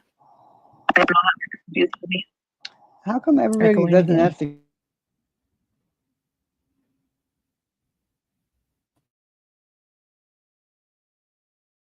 Was he gonna say something? He was. I muted him, but then like I just mute him when I want to talk. But Charles, you could talk because it has an echo again. But go for it. How come nobody's noticing or asking the simple question of why was those photos literally set up for us to get? Why would the prosecution, what's the word I'm looking for, edit blood out of crime scene pictures? Why would they bleach the bodies, so to speak, using Photoshop and everything else to hide the amount of blood that was still left on the bodies? Man, I think it kind of weird or whatever that these photos were only supposed to be for the defensive eyes only. But like I said, why would you remove evidence if that were the case from the photos themselves? I don't think they removed evidence, but like I don't know. I didn't really like look at the pictures too much, and like also that wasn't like a direct release of it, so there's no saying like what happened between the time that they were like all the people that went through. I wouldn't put any like any I don't know effort into looking at that, as those are like the definitive. It seems like the pictures that were leaked were the exhibits on the Frank's motion. So that would be the ones that the defense decided backed up their theory the most, which would explain why they chose the ones that didn't show the puddles of blood places. And then Westerman took those pictures in the is it not exhibits? What am I thinking of? The appendices or whatever. He leaked those. So I think that's why, but I do think that they are they don't give you all the information. There were definitely puddles of blood. And when people bleed out, they don't bleed out all of their blood. I don't know why people are acting like that. I mean, I guess like I didn't really think about that either. But is sanguation is that like bleeding out all your blood? Is that what that means? It just means you die from Insinuate- blood loss. So does it have to be like a certain amount of blood lost or whatever? I looked it up and it does, but it's not all your blood, because then your heart stops pumping. So then, unless gravity is maybe if she was on a not an incline, what's the opposite of an incline? A decline. Yeah, I guess. Even then she wouldn't bleed it all out, though, because it would only, like, if you try to think about like a bowl, it would only spill out as much as it could, even on a hill, until it got down to like a lower point that it didn't go over the edge. Well, like, what do you think about like the line on her face or whatever? I don't know. It's just like I had like this crazy idea that like if you were gonna go with the Odin theory, and like the Johnny Messer's girlfriend said that like that there was blood on the side of the car, and then I was thinking like if they just like leaned her head out and then used like the seatbelt or something, but that's totally crazy, right? Like because that would be like, I don't know. There's a lot of things that are questionable. Because if you had a body inside of a car, why would you bring it back to where the cops and all that are looking for said? Yeah, that totally wouldn't make sense anyways, because then you'd have to like she wouldn't be like upside down to be able to bleed out anyway. So Yeah, it's of getting caught every second that you're back at the scene. If you're already away with the victim, heck, you do what you got to do and dump her wherever you can. I don't know if anybody could convince me that they were taken from the scene. It would have to be like crazy evidence. I think that like more so than they were taken from the scene, the other argument would be like, which I guess doesn't match with like the evidence of like the movement, would be like that maybe I think like with the Odinist theory would be like that the girls maybe like got dropped off, like went that way and then got picked up, you know, like if you're trying to like sneak off with a boy or something, so like got picked up over there and then like went with them or something. I don't know.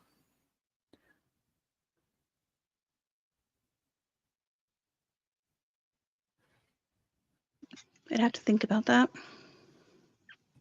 I mean, you don't have to. It's like I mean, I don't know. Like I guess that's like a crazy idea, but I feel like labeling it like an Odinist thing is kind of like a poor way to describe it, and it just got people off track of that. Like it's not necessarily like, I don't know.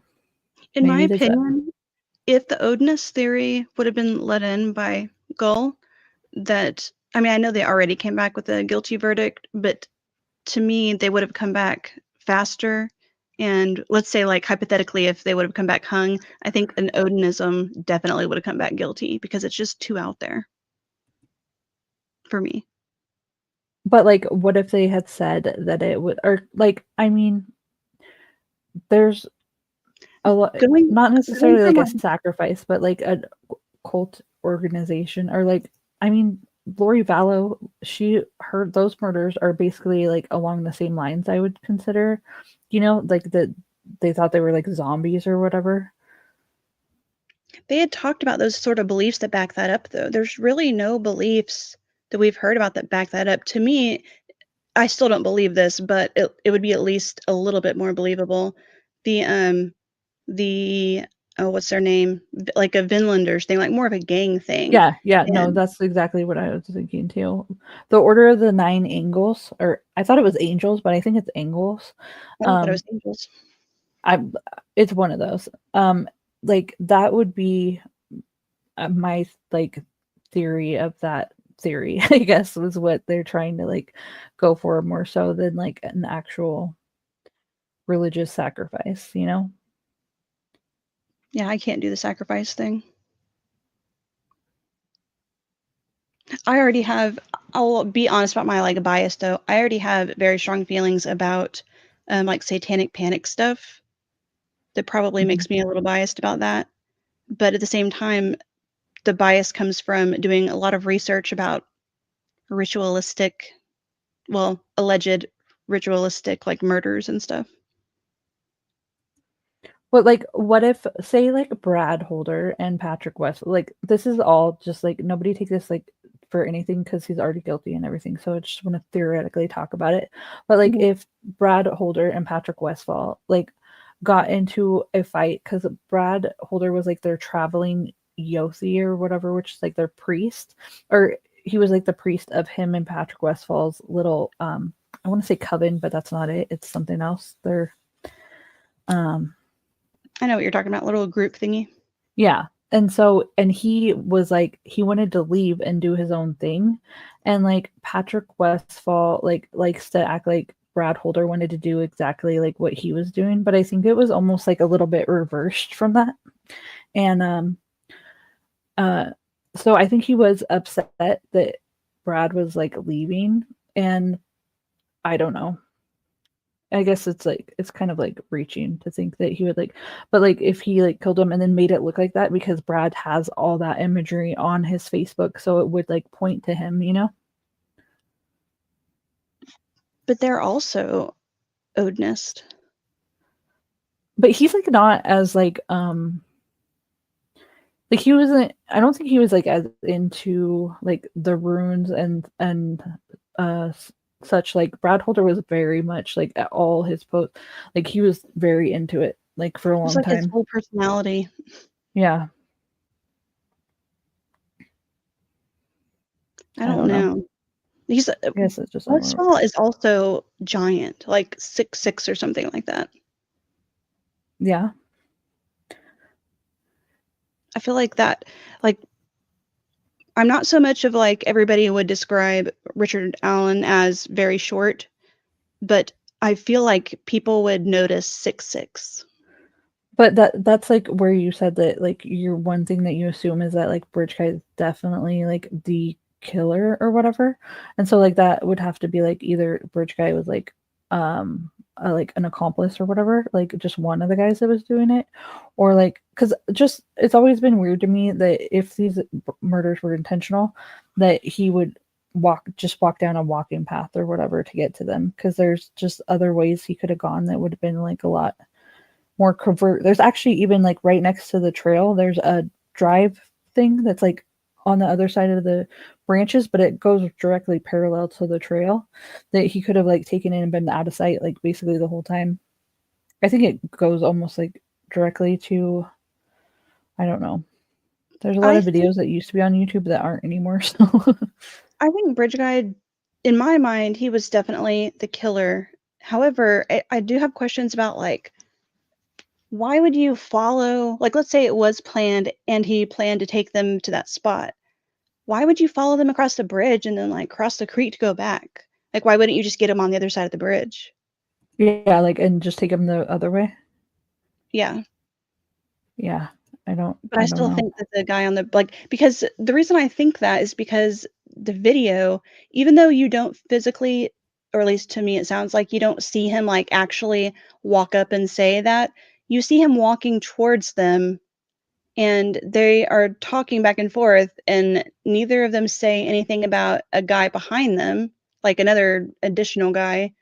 And then you hear a guy order them down the hill. So like either he's in Bridge Guy is involved. Well, to me, there's no other explanation. Either it's him alone or somebody else is there with him. But either way, it's him, because if it wasn't him, surely a man would be like, "What are you doing with those girls?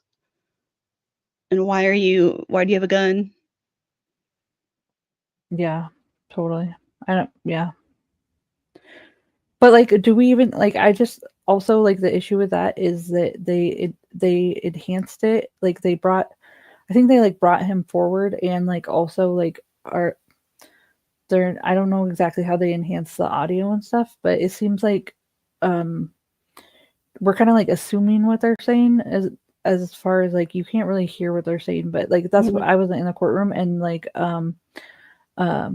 what's her face, the lawyer Lee, like I respect her opinion a lot, and she seemed like very fine with saying that he was the killer. So you know, like as far as like the Bridge Guy was the one that did it.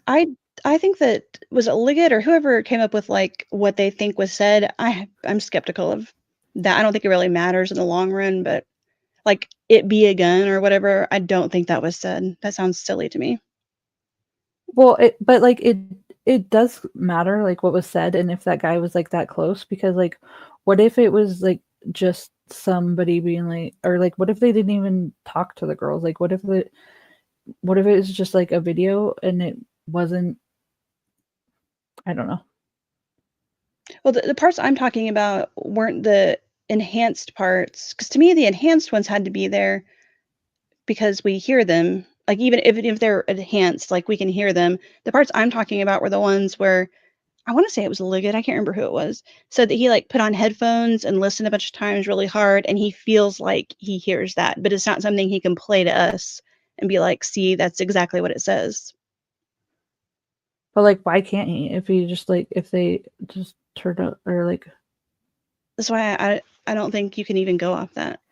well, I mean, they have like pretty good like audio stuff. Like you can even for like 10 years now, like the FBI and stuff, they've had like good it's called like a voice print, I think. And so like how come they couldn't like show that, or like even like bring it out like further to like make like that match or whatever? Like why do they play it over and over again? That's always been like weird to me, because it's hard to like get a good grasp of what he says. Like they just play it over and over again. I don't know. I think it was a Hail Mary. Like they don't have anything else. In my opinion, the video, like when it came to identifying somebody from like the public doing it, I think the video was much less helpful than most people were giving it credit for. You really can't see hardly anything besides like this general shape. And then they did the guys down the hill, and they waited to put out, no, they did down the hill, and then they waited to put out guys, and people wondered about that. And I think now, knowing all this, that it's because they really had to enhance that. That was from farther away. So that's why it sounds so different from down the hill and may not be completely accurate to his voice. Well, like then why not use the cars that went past the Hoosier Harbor store or something and put like that out for to increase tips, or just go with who said that they were there, you know? Like I just like the whole thing is so frustrating, because What do it you mean seems by like go with who they think were there or who said they were there? the people, I mean, instead of like going by like this video or like putting that out, like why didn't they just investigate the people that were there, or like the searchers? Because like also there's an interview with like Eric Williamson, who was one of the searchers, that almost said like victims on one of the newscasts, which I'm not saying like anything about him like that he did it or anything, but he had said that like the FBI was gonna like wanted to interview him, but they couldn't find where he was at, and that they had never ended up interviewing him. And so it just seems like they just dropped the ball on like a lot of stuff, and it's just like, I don't know, just doesn't make sense. And the FBI was doing a better job of investigating, and they were going in a different direction, and they didn't agree with what the ISP and Carroll County sheriffs were saying. And like that bothers me too, because I mean, if there's two law enforcement agencies that have like different suspects, like, I mean, that's concerning to me. I agree with what Kay says. Sorry, I'm getting up to go get a snack because I'm hungry.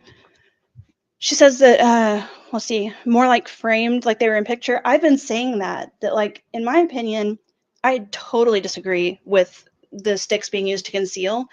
I think that they were put there for a reason and have meaning to the killer. Will likely never know what that meaning is.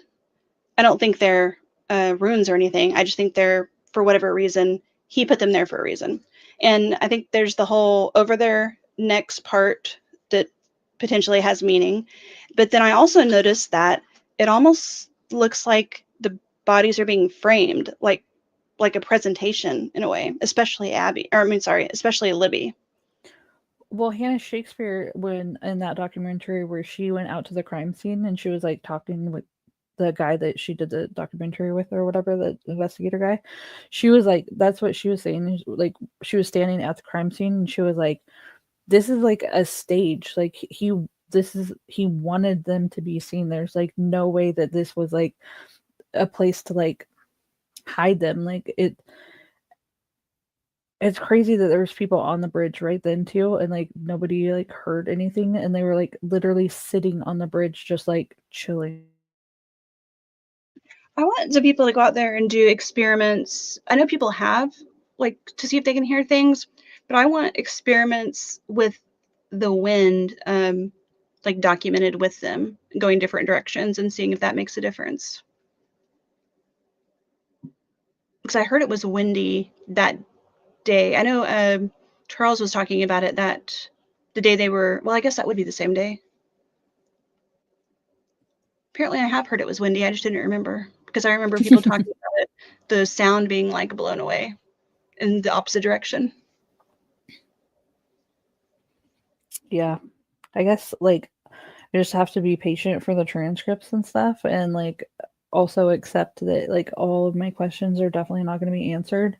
And like I just really like I want it to be Richard Allen. I like want it with all my heart, and I just want to be able to like accept it and be okay with it. And like but like as of this point I just don't feel like comfortable with it, but hopefully they got it right. I don't know what else to say about it, you know? Yeah. And that's one thing that really was very frustrating to like listen to people talk about. I feel like when you start questioning and like challenging things, and not everybody, but just certain people who don't like when you do that, people who aren't willing to like have those conversations, they tend to get to the point where they're tired of it. So what they do is they say, well, everybody's forgetting about Abby and Libby. This is about Abby and Libby, or people don't care about getting justice for Abby and Libby. Justice for Abby and Libby is convicting the right person in a trial that is like above board and doesn't violate any of his rights, follows all the rules. If we don't get the right person, it's not justice for them. And I know it's hard for those people to like turn their point of view around a little bit, because even though I believe that he's the right person, I think I'm less confident after the trial, but I still think he's probably the right person. If So like I why do you think that? Like what is it that gives you like, yeah, he's the probably the guy? timeline. That's the only thing left. That's the only thing my belief is hanging on at this point is the timeline. Do you think that like he was definitely there at that time, and that like that's I mean, I do you think think so. they've convinced us that that's his timeline? I think so. I don't know if I could have voted to convict him though. But I haven't seen all the evidence, so there's that. Yeah. I mean, but like, do you really think that there's like this evidence that's like that the jury saw that's like, yeah, it was him? Or do you think that like they just didn't have like it's not that there wasn't any like they just didn't let in the reasonable doubt, you know? They didn't prove their case, they just didn't allow the reasonable doubt in, is how I feel. Okay, the FBI guy, there's that reasonable doubt. What other reasonable doubt are you thinking of? That they didn't let in? Yeah. Well, I'm very confused as to why the defense didn't bring in like the prisoners that they had said that they were going to bring in. I'm not really sure like what about that, but my big thing that they didn't let in would be like the geofencing. That data I think is a big problem for me. I do think it's weird that the prosecution wanted that out. At the same time, though, like let's say that he went, but he didn't take his phone. Would that prove he didn't do it, or would that prove you can't just say it proved that he left his phone at home because he knew he was going to murder somebody. Well, I don't think they ever said anything about his phone being on the geofencing data at all, but like I think you're right. Like the phone doesn't necessarily say either way for him, but like the phone data of the area and who was there, like I think that is why like the defense didn't want it in, sort of. I tried to look at the Discord and I couldn't find your tab thingy. I think I know what you're talking about though. Oh, it's pretty good. Let me see. I'll at you on it. Are you talking about they're like the screenshots are kind of blurry and it's got some like locations marked where supposedly phones were and like some people's names? Oh no, like this, it's like a whole thing. Hold on, if I just at you, will it pop you up on there? Probably. Okay. So it's in that tab if it did anything. Okay. Not Veronica. L Water says, did Doolin change the timeline? I don't think so, but I don't know that for a fact. I can't really imagine him like maliciously changing it.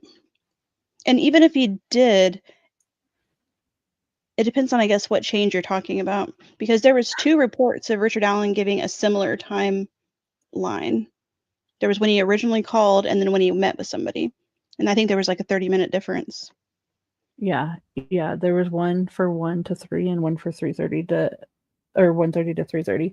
But like, how do you feel like about him changing his height on his fishing license? Is that like a gotcha? I think it's compelling. I don't know if I would put it in a like gotcha, you're convicted category, but I think it's definitely suspicious. Like, why would I somebody do don't that? see like why they would like it. That's not even something I would think that they would search for, like somebody's height and weight. Like, isn't it on your license and stuff too? Like, I don't know. Yeah. I think So like probably the what fishing happened is license being changed is like maybe just like his wife versus him doing it or something. well, the way I understand it is like the stuff was already in there, so you would have to go in there and like edit it. Well, Not that like you would. say like that his wife had done it the previous year or whatever, and then he was like going in to like update it or like and get a new license for that year, and then he was like, oh, 5'4", which is like his actual height or whatever, and then he's like, as a dude, he doesn't want to be like 5'4", so he like, you know, and he probably like tells everyone he's 5'6" or something, because like my baby's dad, he's like not the tallest, and he definitely like at least half an inch lies on it. I guess it's like possible. I don't know if it's. I don't know. I haven't really thought. That's like not one of the pieces of information that really got me anywhere. Yeah. In fact, I kind of forgot about it, to be honest. I don't know. I'm assuming he did it after the crimes too, right? I think that's like what they're. I think that's like what they think is significant about it, I guess. I'm really like thinking about these sticks now because the only time that I guess I've seen a drawing was from Lauren and they're not in hers. So now I'll find it. I'll find where I like heard it, and then I'll send it that's to you because kind of I just weird. don't know where it is. But I mean, it is pretty weird. But like, if you think that the sticks were like put there on purpose, whether you mean it like it's a rune or if it's just like a frame, then like I guess he was like messing with the sticks. But that also is like something that doesn't jive with him getting scared by the van, because he did like the whole crime after that, and then like also put the sticks on the bodies and stuff. So he obviously wasn't scared. Here's my van opinion. I don't think I got around to saying this earlier. So like when it originally came out, I was like, he's done, guilty. And then the defense like started questioning his story. And then people started talking about, well, him and his mom both said he got home at 3:30. Then there was like rumors about, his story being different. And then they got that one guy, I don't know how to pronounce his name. It's like Gootee, however you pronounce that. And they had him on the stand and he's like, no, I can't remember my story. Like literally with the report in front of him. That's suspicious as shit. Like why aren't you choosing to look at that to refresh your memory? I And mean, that's the guy that they needed the FBI guy to get that same report in, because that cop didn't verify yes. it or whatever. Like, And then the prosecution doesn't want the FBI in now. So like that makes that whole storyline, plus me Googling the drive time between his work and his house, Uh-huh. that makes all of that ruin my thought about the timeline working. And Because just like the like he already knew what to have like evidence of when he went in for questioning, like they called him, and then like the defense was like, well, how did he know to like have pictures or whatever of his van if you guys didn't tell him like what you were, you know? I don't know. What are you talking about? Like apparently like Brad Weber, like did you hear that he like got mad and kind of like when he left he like rushed out of there and he got like pissed off in court? I heard that part. So I believe that he got pissed off because maybe it was when they were questioning Jerry Holman or Mullins or whatever about like the conversation that they had in order to get him to come Oh, in that's and starting to ring a testify bell. about the van was Yeah. like they acted like they didn't like they weren't searching for the information. It just he gave it to him basically. When in reality, I think it was more like they asked, like they kind of like were setting up their evidence around Richard Allen instead of letting the evidence lead to him. Is I guess kind of. Here's my opinion on what happened. That segues perfectly, and I do remember hearing about that now. So what I think happened was I think they, in their mind, they know that this guy is guilty, but they know that they are lacking concrete evidence Mhm. and even very much I can't think of the word. What is the other kind of evidence? Circumstantial. They're Mhm. lacking circumstantial evidence even. So they know that he made this confession, and I think they tweaked that story to match that. Which to me, if that is true, to me that also throws out his confessions, because if you go off like the jury instructions again about two like rational explanations, you should take the one for the defense. Well, the reason I was believing at least that one confession was because the van was a detail that only the killer would know. So if you throw that out, that also throws those out. I Mhm. don't believe the bullet. It's not that I don't 100% don't believe it, it's that I'm extremely skeptical of it. So that's Mhm. out. So then that's where I get like the timeline. Well, and then the other detail that they have that like was halfway compelling about like the confessions was like the box cutter detail, but for the medical guy to come in and like have not even written it in his report or It like sounded so and bad. and say that he like saw it in his garage and like and thought that that could be it, but he didn't like update any of his reports or anything. It sounds real bad. Like And plus he originally had said that like he thought two knives possibly were used because one of them was like serrated and one of them was straight, and then like he just completely yeah.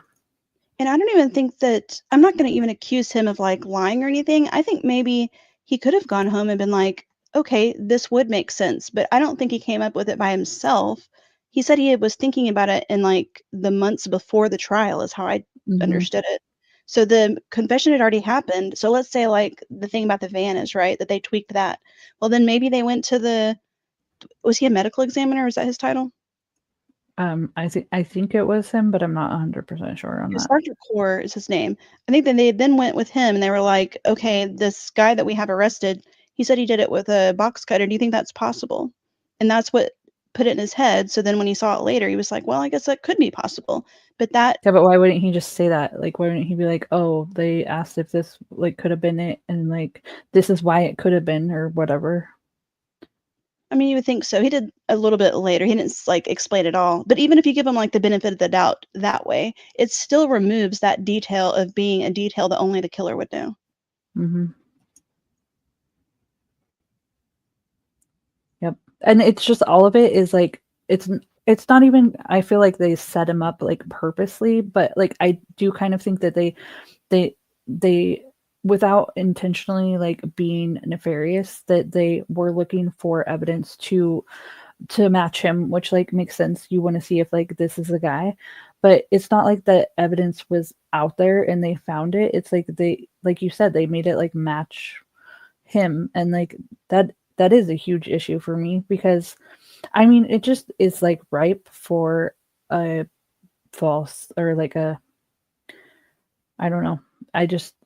I wish I felt any amount of like, seems like every little piece that convicted him has some sort of like wiggly ground to it, and that bothers me. Yeah. But yeah, I feel like I just have to not go crazy over this case, you know? It's hard not to. Did you get that at that I sent you? That at thing? Yeah, I was like looking through here. I see some. Oh, there's the geolocation.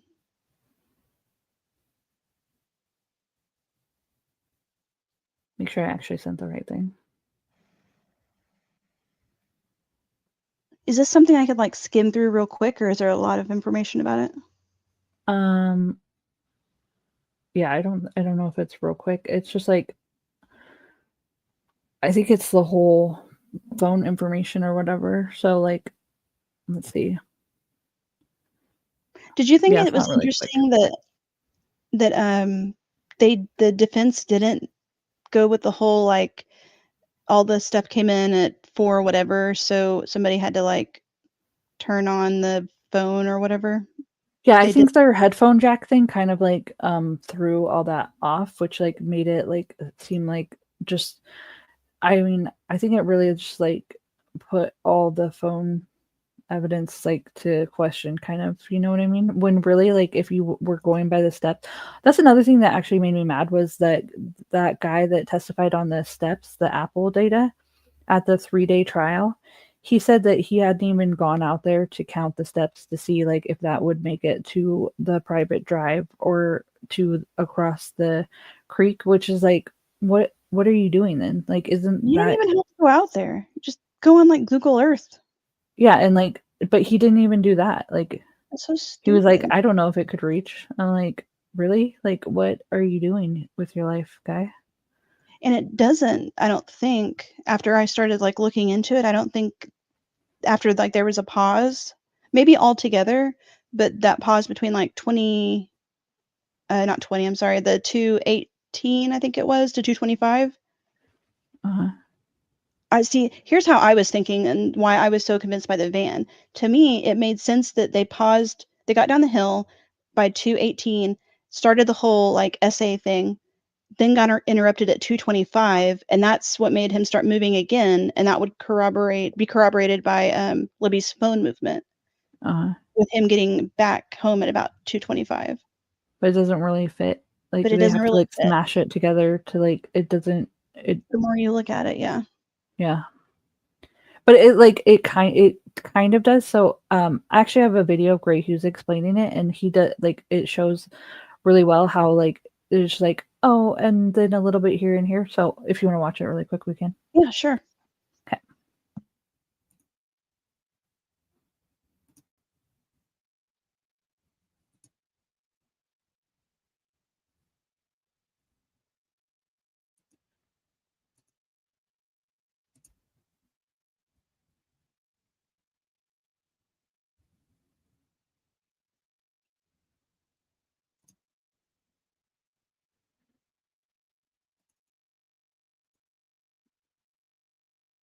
Okay, maybe not like super quick, but hold on.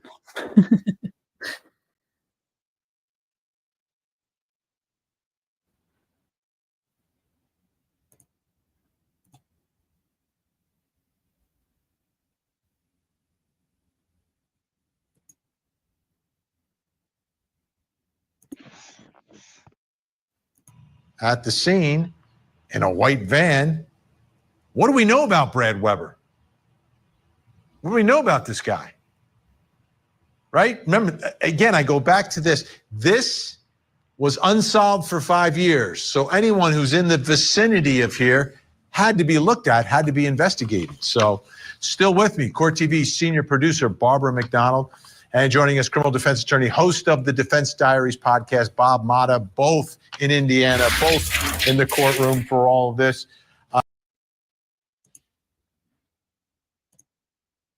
That's the wrong video. Hold on, sorry. I got this, guys. I got it. I'm reading through the comments.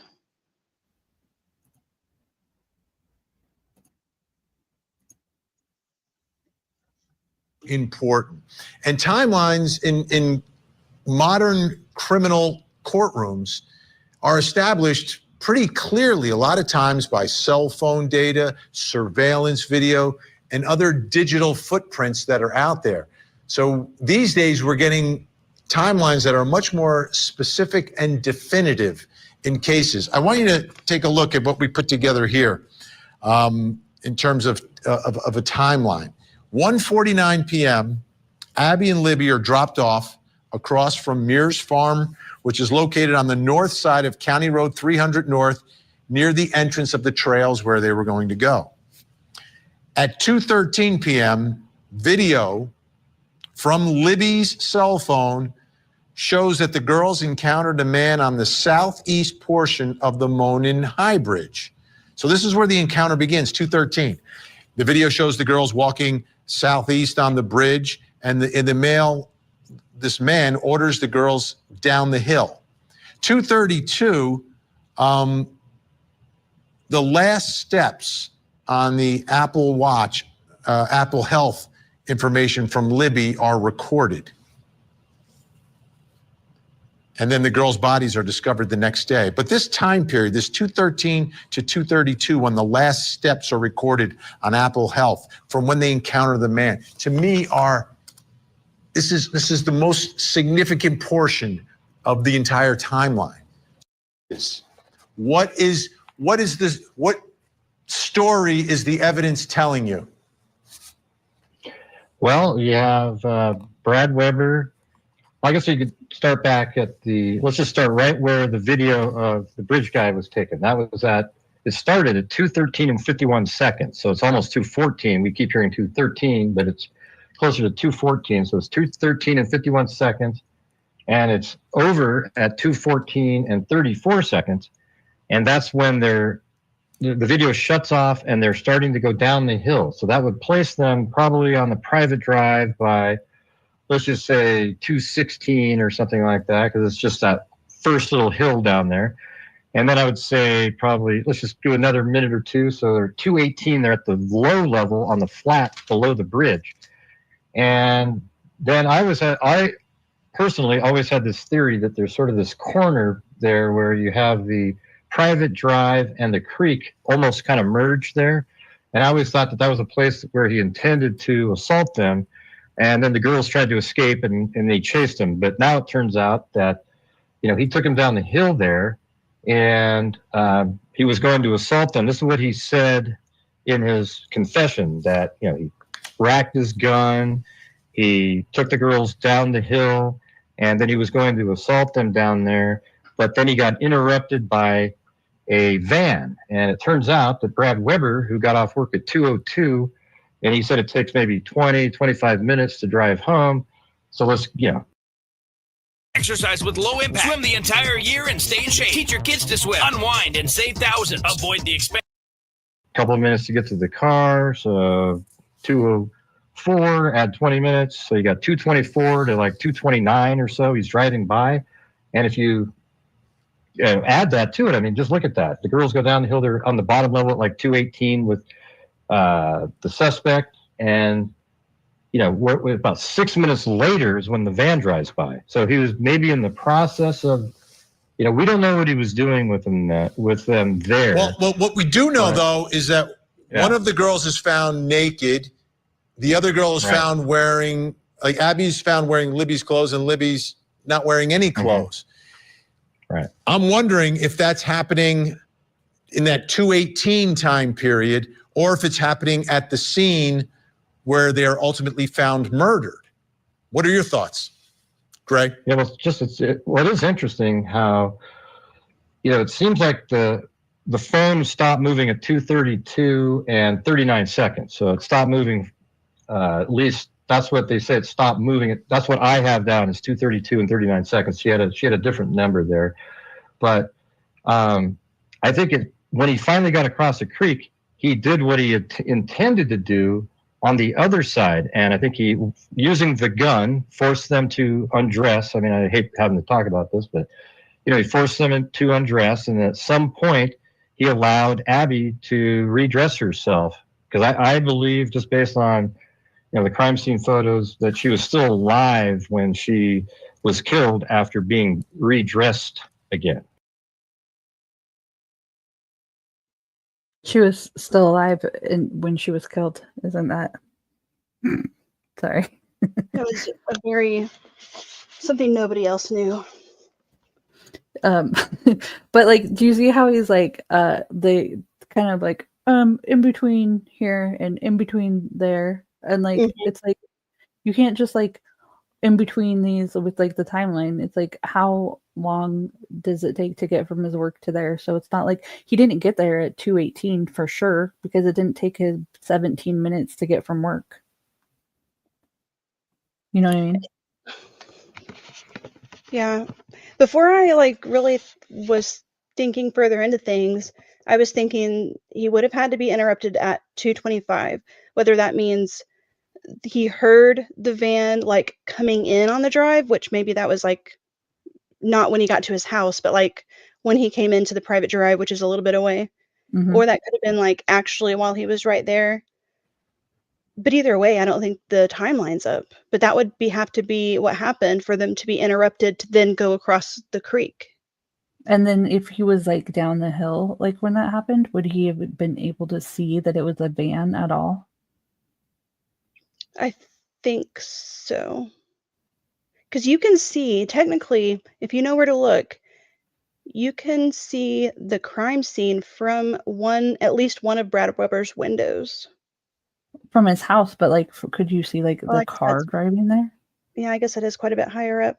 I feel like you'd be able to, but I don't know. And I also, maybe, here's another thing that just popped into my head. I haven't had time to like really go through it, but I guess maybe it could be possible that it was at 2:32 and getting in the water is what stopped the health app, but I don't know if that actually makes sense or not.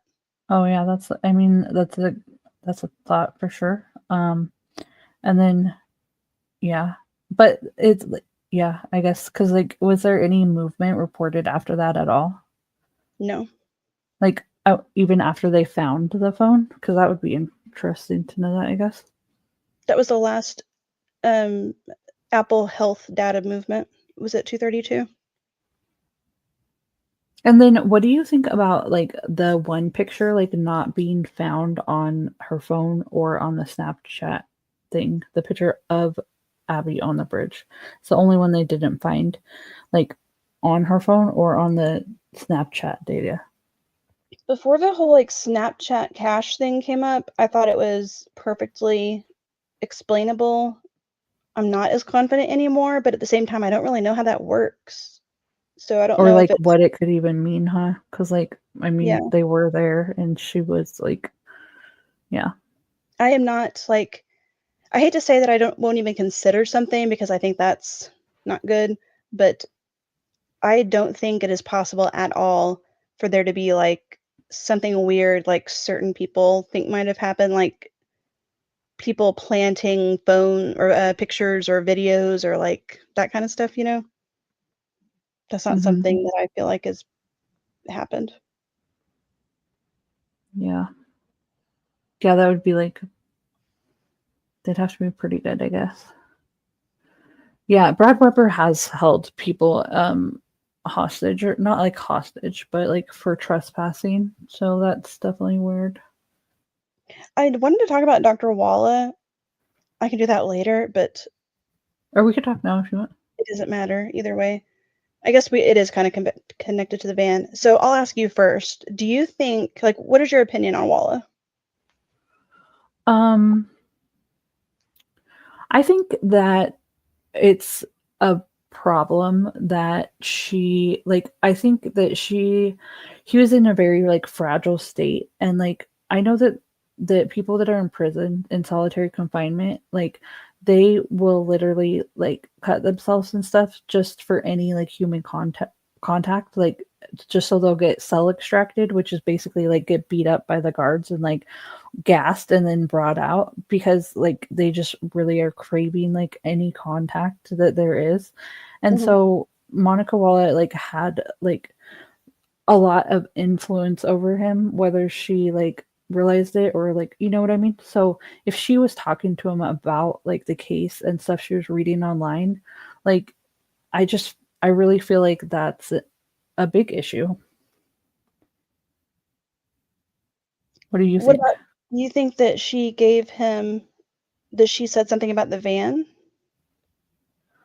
I don't know that she said something about the van. I do know that early on, Fig Solves was saying that he confessed to a medical person, which was like, what, how would you know this? Like, that's crazy, you know? And I guess maybe I shouldn't have said somebody's specific name, but whatever. So I mean, where would he get that information from? It's weird to me that I don't know if she would like add it, if she would add it into his confession, but like it seems like he was not having coherent thoughts, and so like maybe she like kind of like walked him, like helped him gather his thoughts, or is what she thought she was. I don't know. I'm not sure. What about I'm you? gonna warn you, I'm kind of a Walla apologist, so there's that. I might be a little biased. I don't know. I think, well, her looking up Kagan Klein is like definitely a problem. Not an ethical thing to do, and I'm sure very against policy at the prison. I would be interested to know what information she told him, because in the pretrial hearing, she said that she told him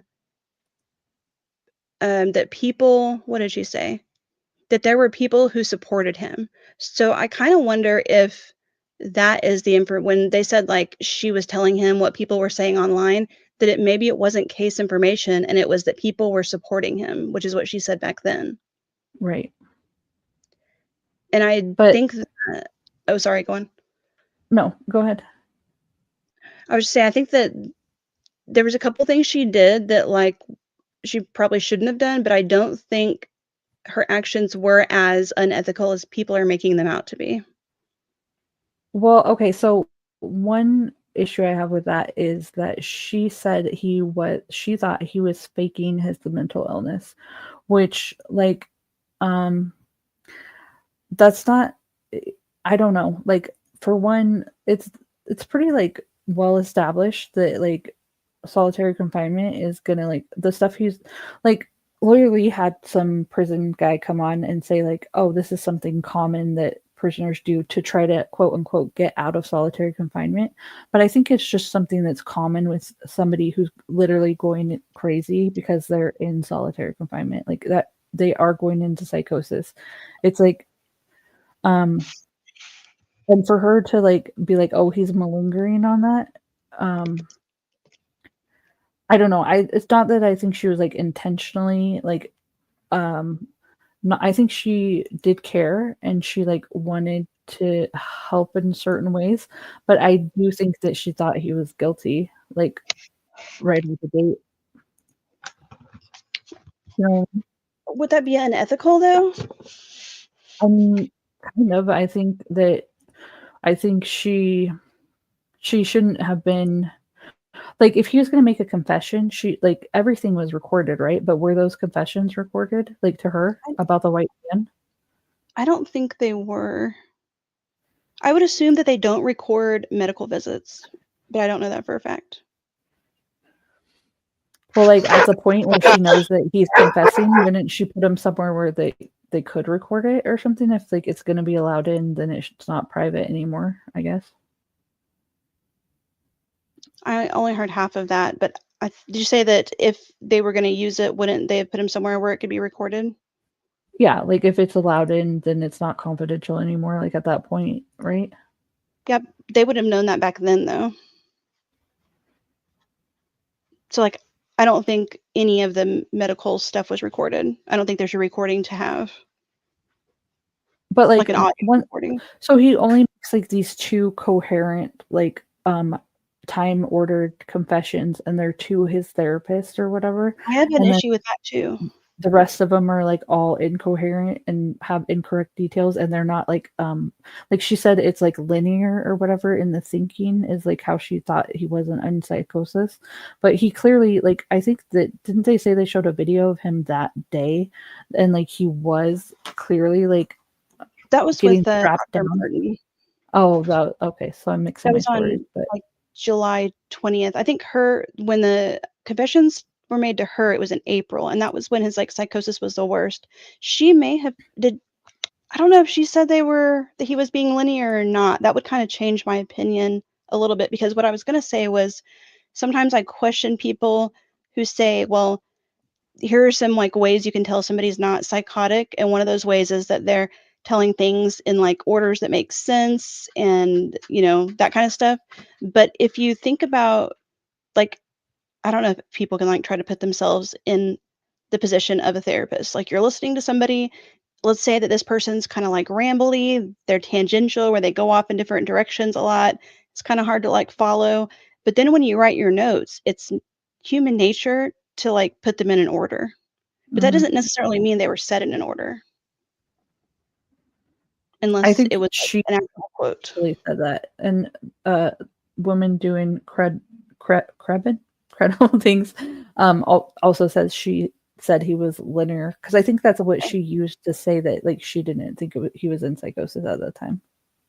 So, and then here's my thoughts about the feigning stuff, which I do think that a lot of times people who work with that population, that sort of population, can get to a point where they're, I don't know, where they just start kind of like assuming the worst sort of thing. Uh-huh. But there's like two different kinds of notes.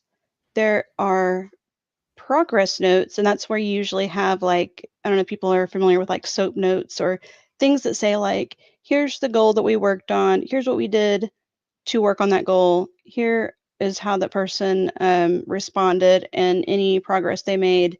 And then there's usually like a list of like their how their thinking was, their affect, their behavior, blah blah blah, that kind of stuff. But then you have psychotherapy notes, which are more like the process, your thinking process. So then you could be like, I think he might be feigning. And you write that note to yourself so that you can keep track. But they teach you in school that it's best practice not to keep those together for these very situations, because it's not always fair if for some reason that were to come up in court to have those there, because those aren't necessarily like Accurate observations or something. yeah, like objective. They're more like the thoughts you're having that you're still trying to figure things out. But in these sort of like environments, for one, they're hard to work in. They're Yeah, everybody for sure. is like, your caseload's ridiculous. You don't have enough time. You don't have enough resources. You're doing everything like as best as you can, and it's just not great. So they have their system, and she probably didn't have another place to like save them. Plus, once you get out of school, like, things are a lot different in school than they are like in the real world. So then you get out of doing that, and I think she included all of those that were supposed to be like psychotherapy notes in with the progress notes. And I think that's how they got there. And I guess with all that, like, rambling, to me, if I had to guess, I would say that was more her like thought process that she was recording, not her findings. Right. And I also don't But think it helps so do you that, like, think that his confessions were as she like wrote them, or you think that that's her putting them in order for him? And do I you don't think know. that that matters? I also don't necessarily think it matters as much as it was presented by whoever it was that presented that. Because I gave somebody an example a while ago that, like, let's say you're talking to somebody and you don't know them, and they're talking about like they're going to move to California, and they're telling you all this stuff and it all sounds normal. But then the more you talk to them, the more it's like, yeah, they're going out there to meet President Kennedy because, like, he sent them a message through the radio, and, then it starts going off. It's like, if you would have just listened to the first part of that, it sounded perfectly fine. Yeah, But is it? It's totally. not. Well, and like, yeah, I don't know. Like, do you think that her own like knowledge of like somebody said that the way that confession sounds is like very similar to like if you watch the Down the Hill documentary of what they basically said happened to the crime during the crime. Like, I mean, I don't know. But could he have gotten that from the interrogation? Well, that's how like most details come across in like false confessions. So yeah, I mean, I literally don't know any of the answers.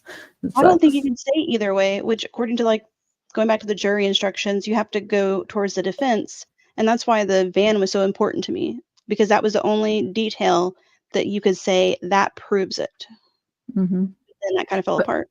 So like, what if he did say that and the timeline doesn't work out? Then like, what do you think that means? Like, what does that even mean? Like, you mean what if Brad Weber's story is true? No, if it's not true, but he did put that detail into his confession, like where did that come from, you know? Did they know about a van? The cops?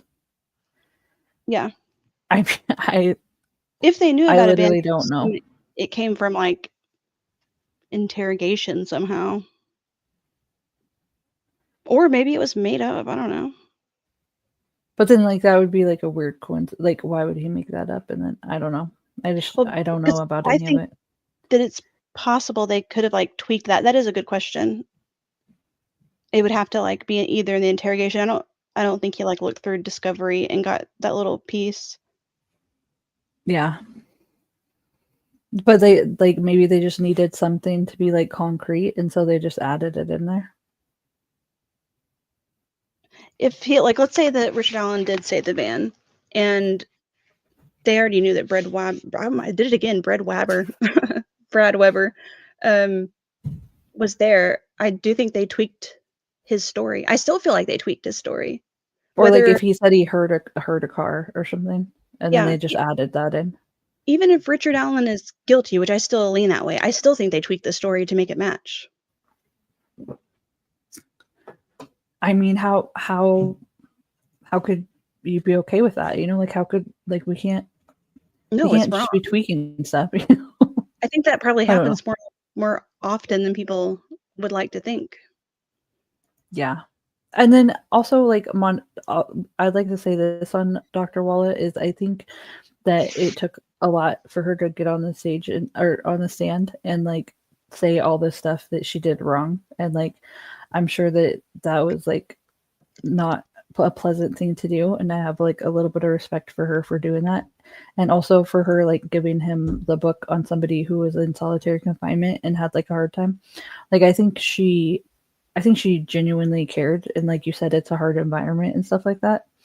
But I don't know, like I think she wanted to, I mean, we all want to solve it, but like that belief that he's guilty is like that's something that can affect a lot of stuff. Like our biases are so like hidden from us, we just don't even like understand that they're there, you know? Yeah. So I don't think there's like a huge conspiracy, but I think everybody like wanting to do the right thing and having a belief that he's guilty could influence stuff like that.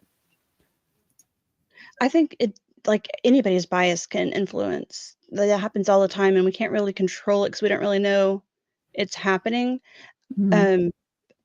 I think one thing I do think potentially could have affected her testimony at trial, not the like factual part, but how she presented it, is her experience during pretrial. Do you remember? Was it Rosie who had her on the stand with that pretrial hearing?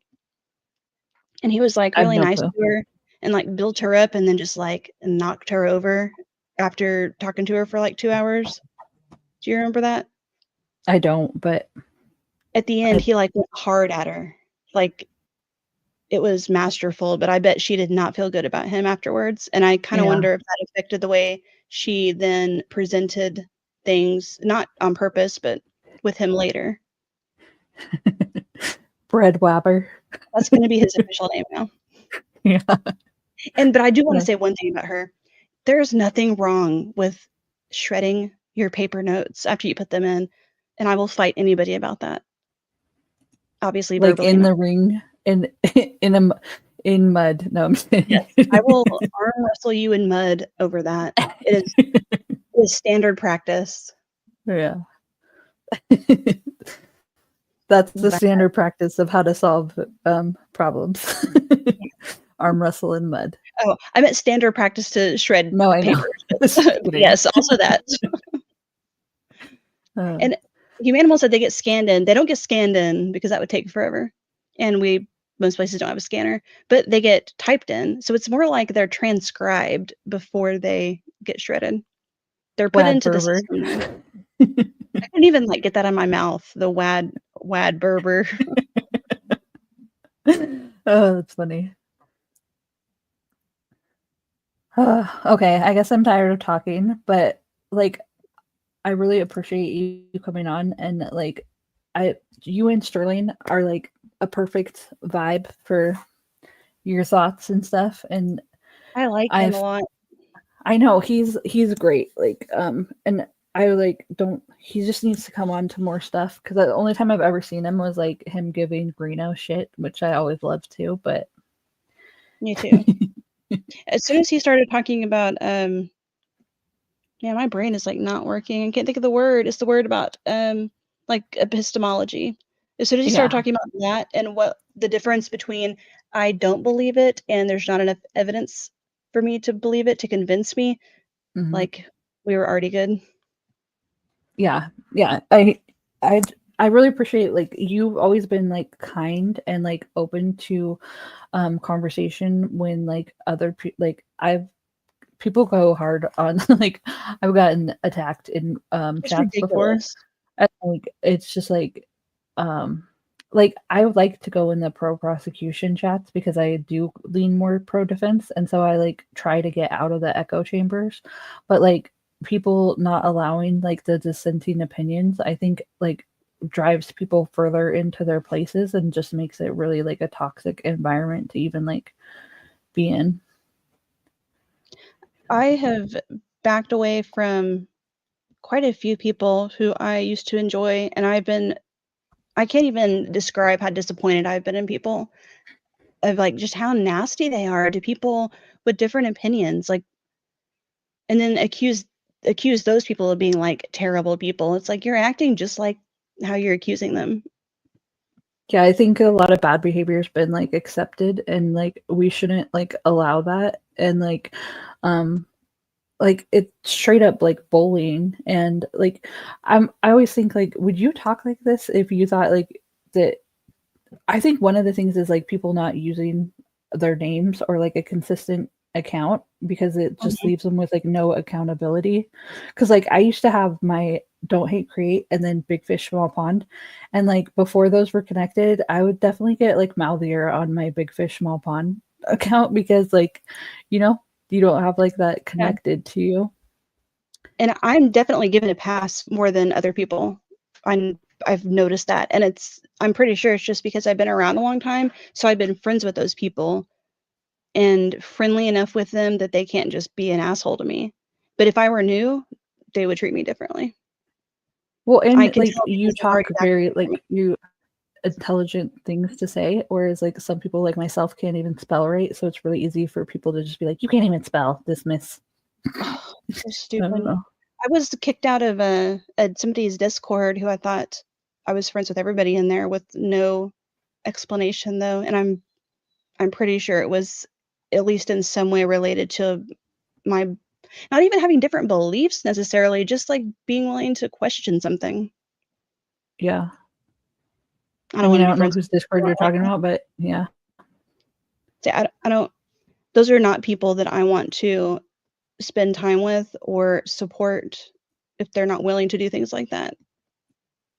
Well, and it's like it's like, what if you accidentally say something wrong and those people are just like turn and attack you? I don't know. Just like I just feel like people should be nicer. To the point we block each other, Big Fish. That's you. I don't block you. I have nobody blocked, I don't think. Oh, actually I have one person blocked. Humanimal has been around for a long time and I like her. She's been around forever.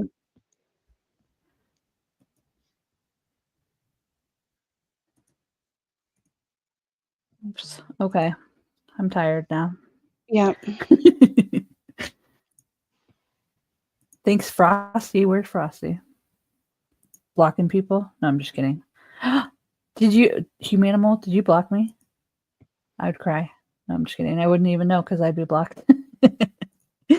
Okay. Well, guess if I can ever get those records, which one day I'm getting them, if I have to walk up there myself from out of state, yeah.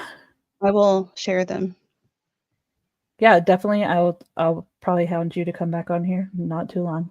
All right. Well, thanks for having me on. All right. Bye. And good night to everybody else as well.